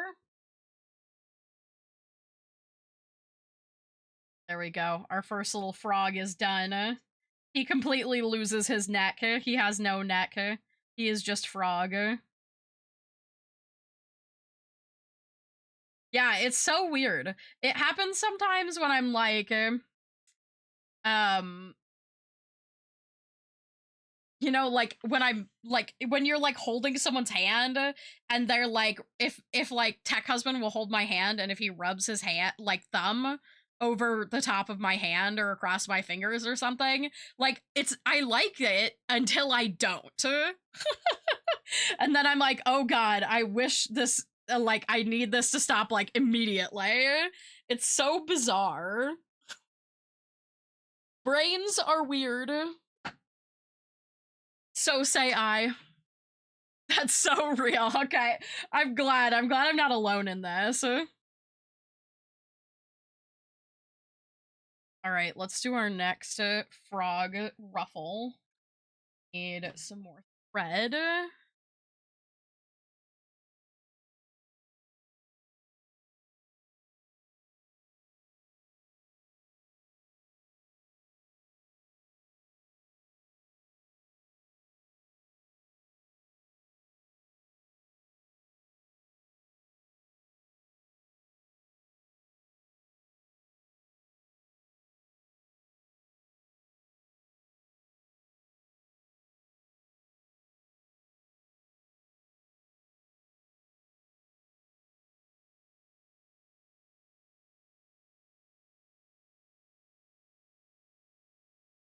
Probably way too much thread, but it might be enough for both collars. I guess we'll see.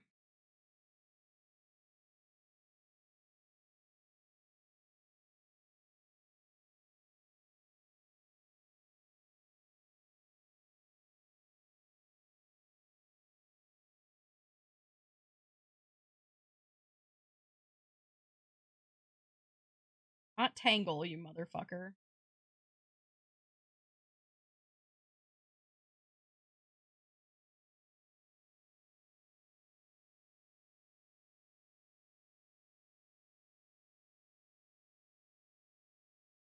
Swear to God, if this ties itself in a commit arson.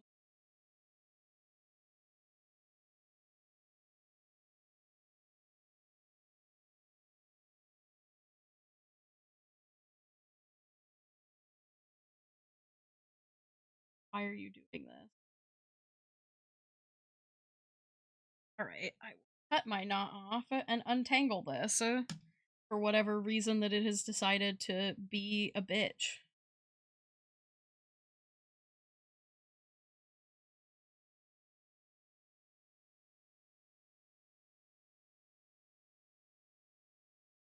Stab that into the cat for a minute.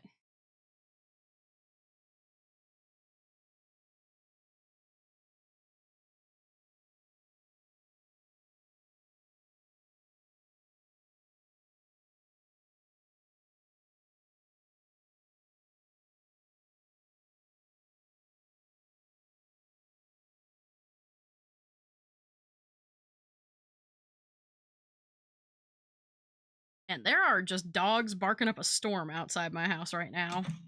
I don't know what they're all barking at. It's the Twilight fucking bark. All right, next ribbon.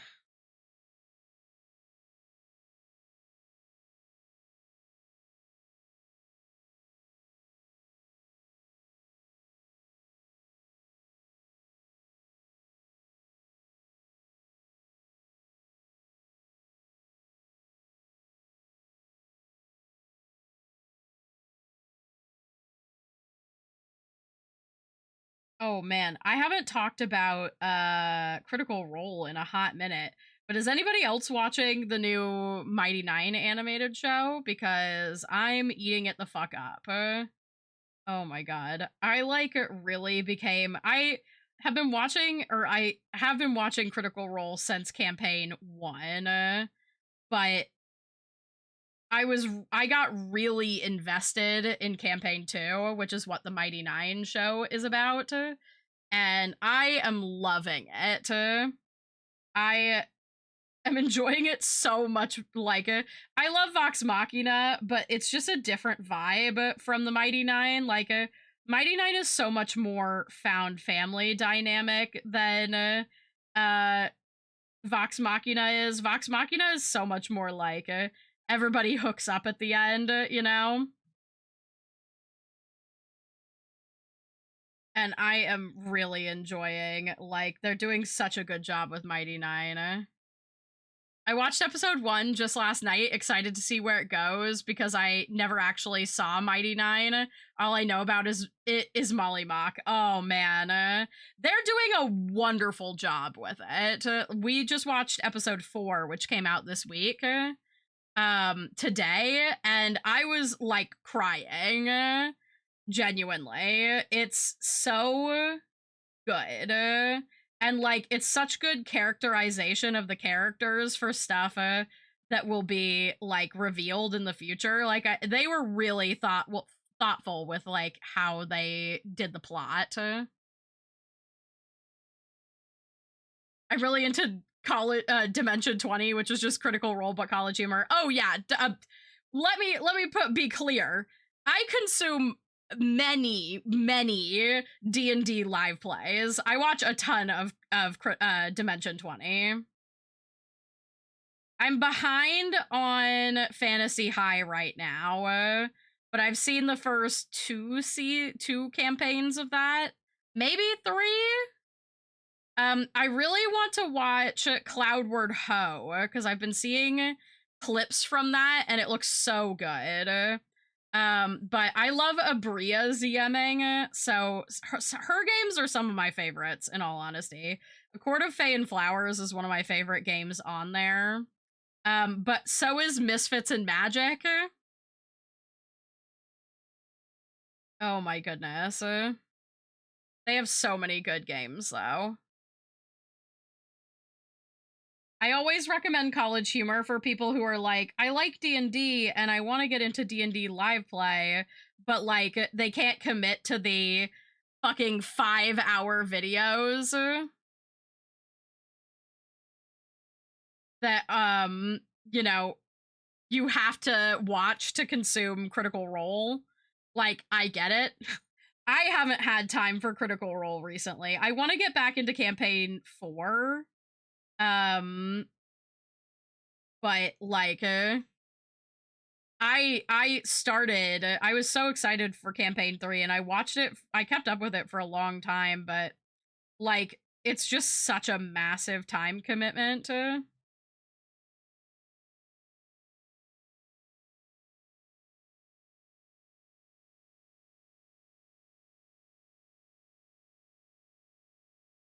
But I've been hearing nothing but good stuff about campaign 4, so it makes me want to really recommit. Cloudward Ho made me cry. Oh my gosh. The clips, like I said, the clips that I've been seeing, like, oh my god, they sound, they have got me super interested. Like, I definitely want to give it a try. I think, able to finish these. I might go a little bit over, but that's okay. Also, I hope I've been good entertainment for those of you who are stuck working Black Friday this year. I know a couple people were like, please stream on Black Friday, which is the only reason I'm streaming today. After today, I will not be streaming again until after the 2nd when the strike is over. But I did, because people really wanted to have like my stream to listen to while they were stuck on shift. I decided that today would be the only day that I streamed while the strike is happening.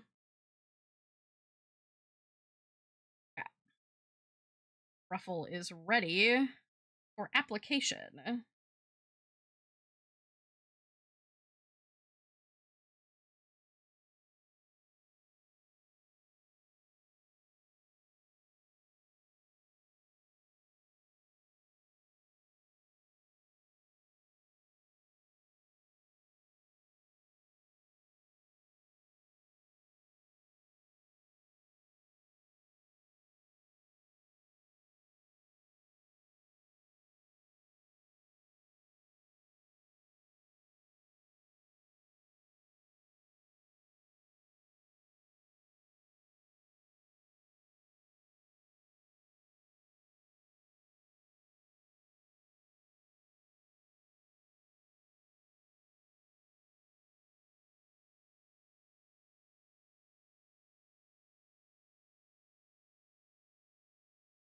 Tighten that.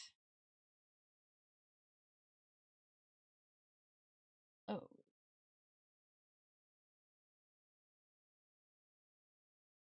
That's what she said. Okay, that was a pretty well timed. That's what she said. Oh my god.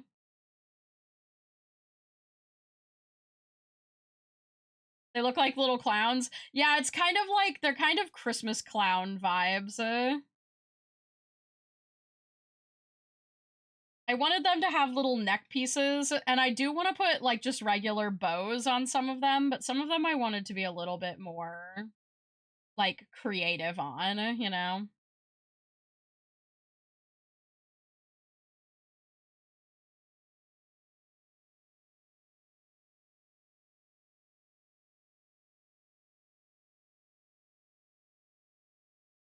Okay.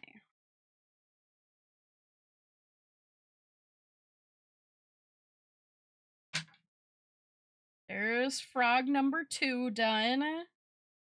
Adjust the ruffles a little bit.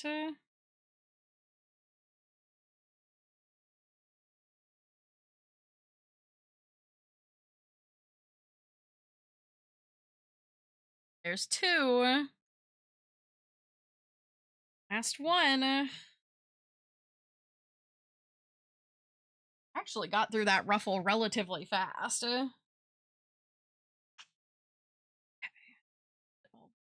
Red scraps.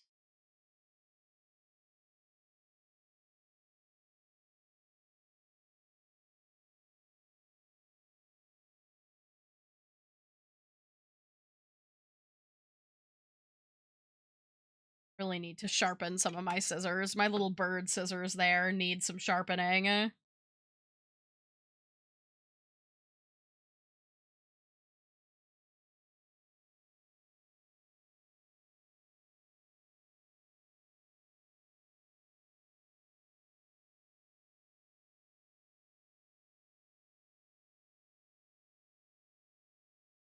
Oh, that thread was fighting me for a second. All right, last one.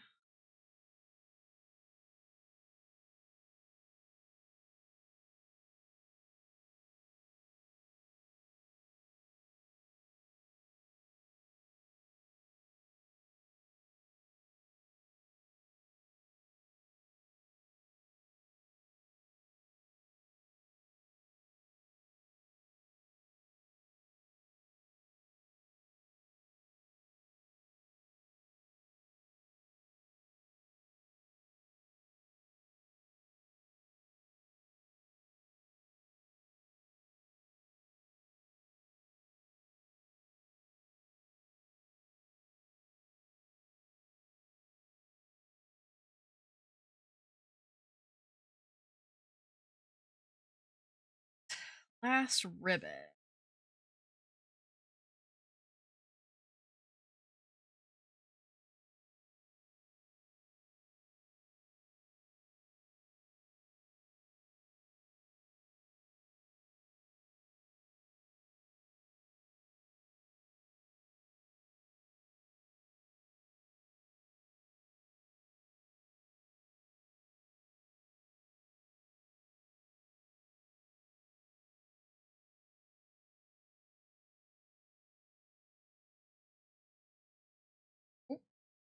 Scooped my first frog. Get scooped, buddy.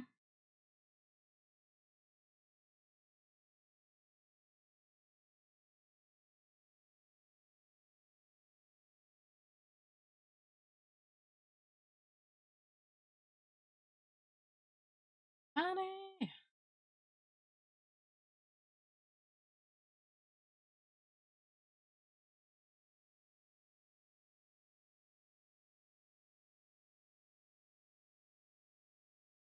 Hi, Looney.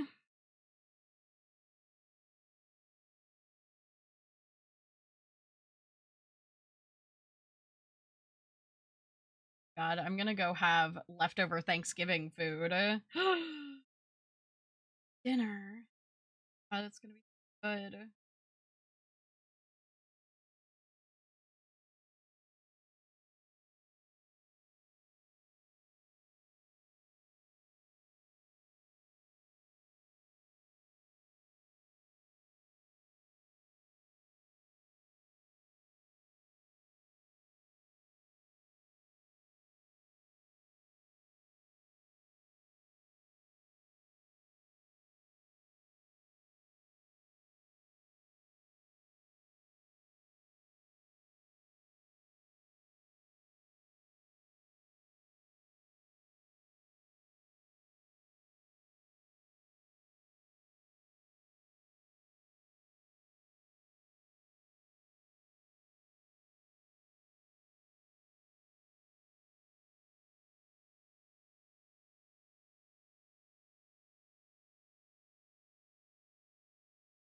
My God, a little K-pop demon hunters for the end of stream.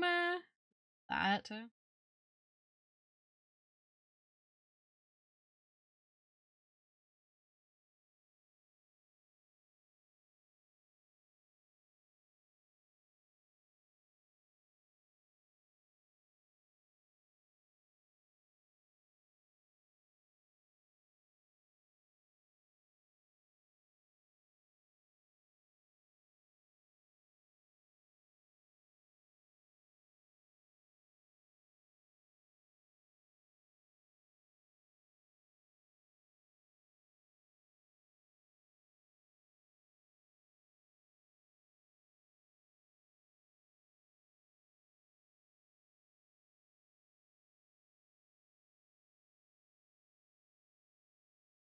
I got it wrapped up there. No, no, no, no.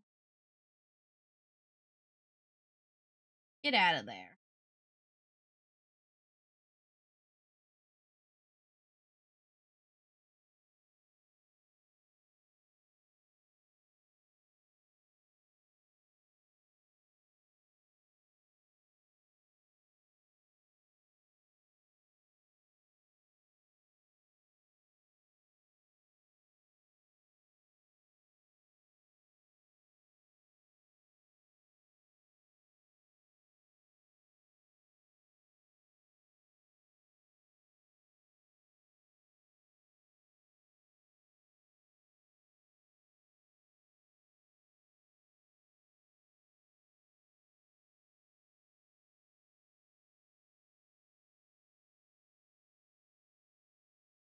So close. Taste it.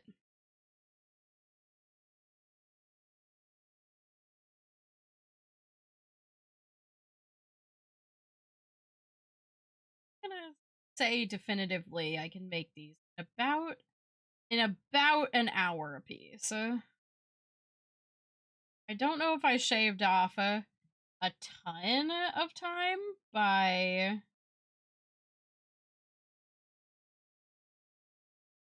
batching them like this, but it's possible. All right. Nice little guy.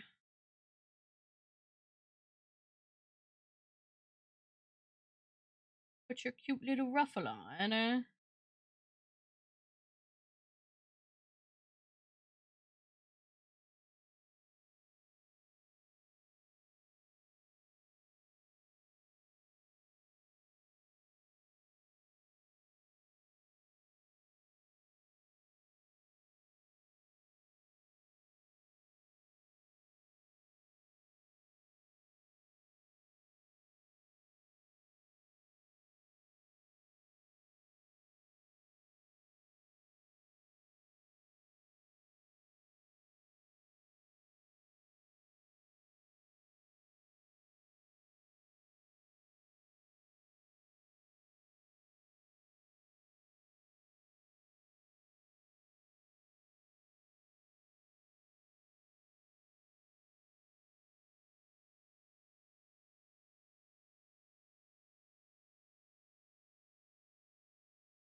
Right.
Hey.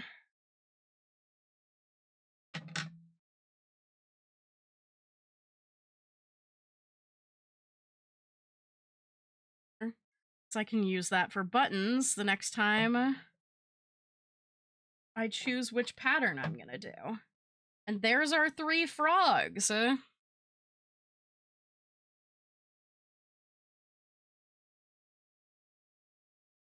They're so cute.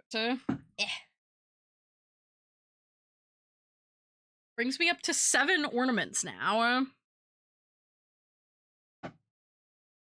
So I'll probably keep the prototype cat for myself, the one that doesn't have the little plastic eyes.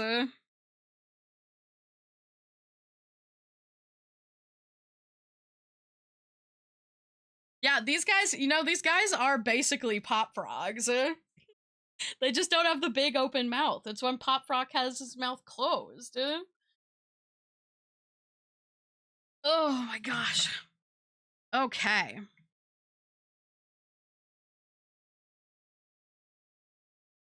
Well, I am hungry and ready to go make myself some leftovers to eat. So I'm gonna move all of my little guys.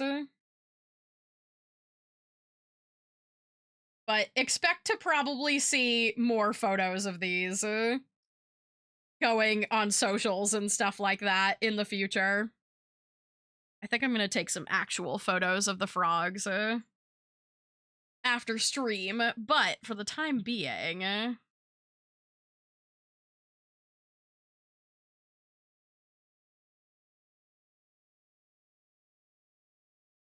put my stuff away and stand up. Let me see who I can raid now. That was pretty much perfectly 4 hours. So yeah, about a frog an hour. That's how I do my time measurements now. How many frogs per hour?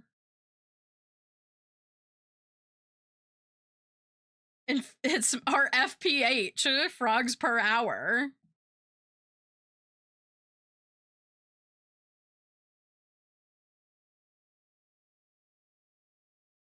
Okay, let me see. Who's live? Who's live right now? Oh, so many people.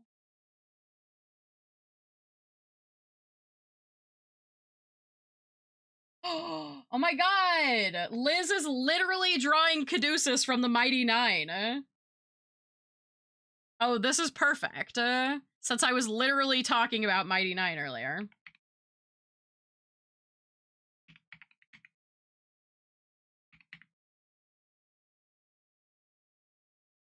Snooze that ad.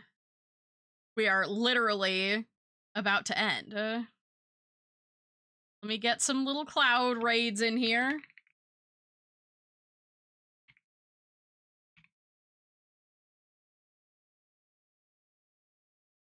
There we go.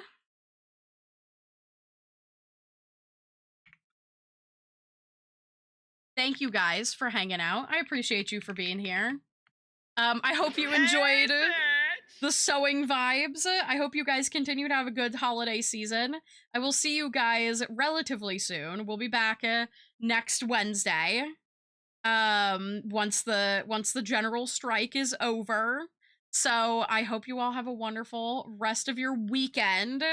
I'm sure plenty of my friends are gonna maybe be streaming on Minecraft and stuff, so you might see me around. But I appreciate you guys for hanging out.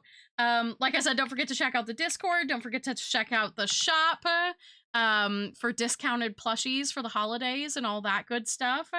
And the socials, if you want to follow me and see my antics. My resolution is to start posting my short form content more consistently in the new year. I'm gonna get back on it. But I love you guys very much. Have a wonderful rest of your weekend.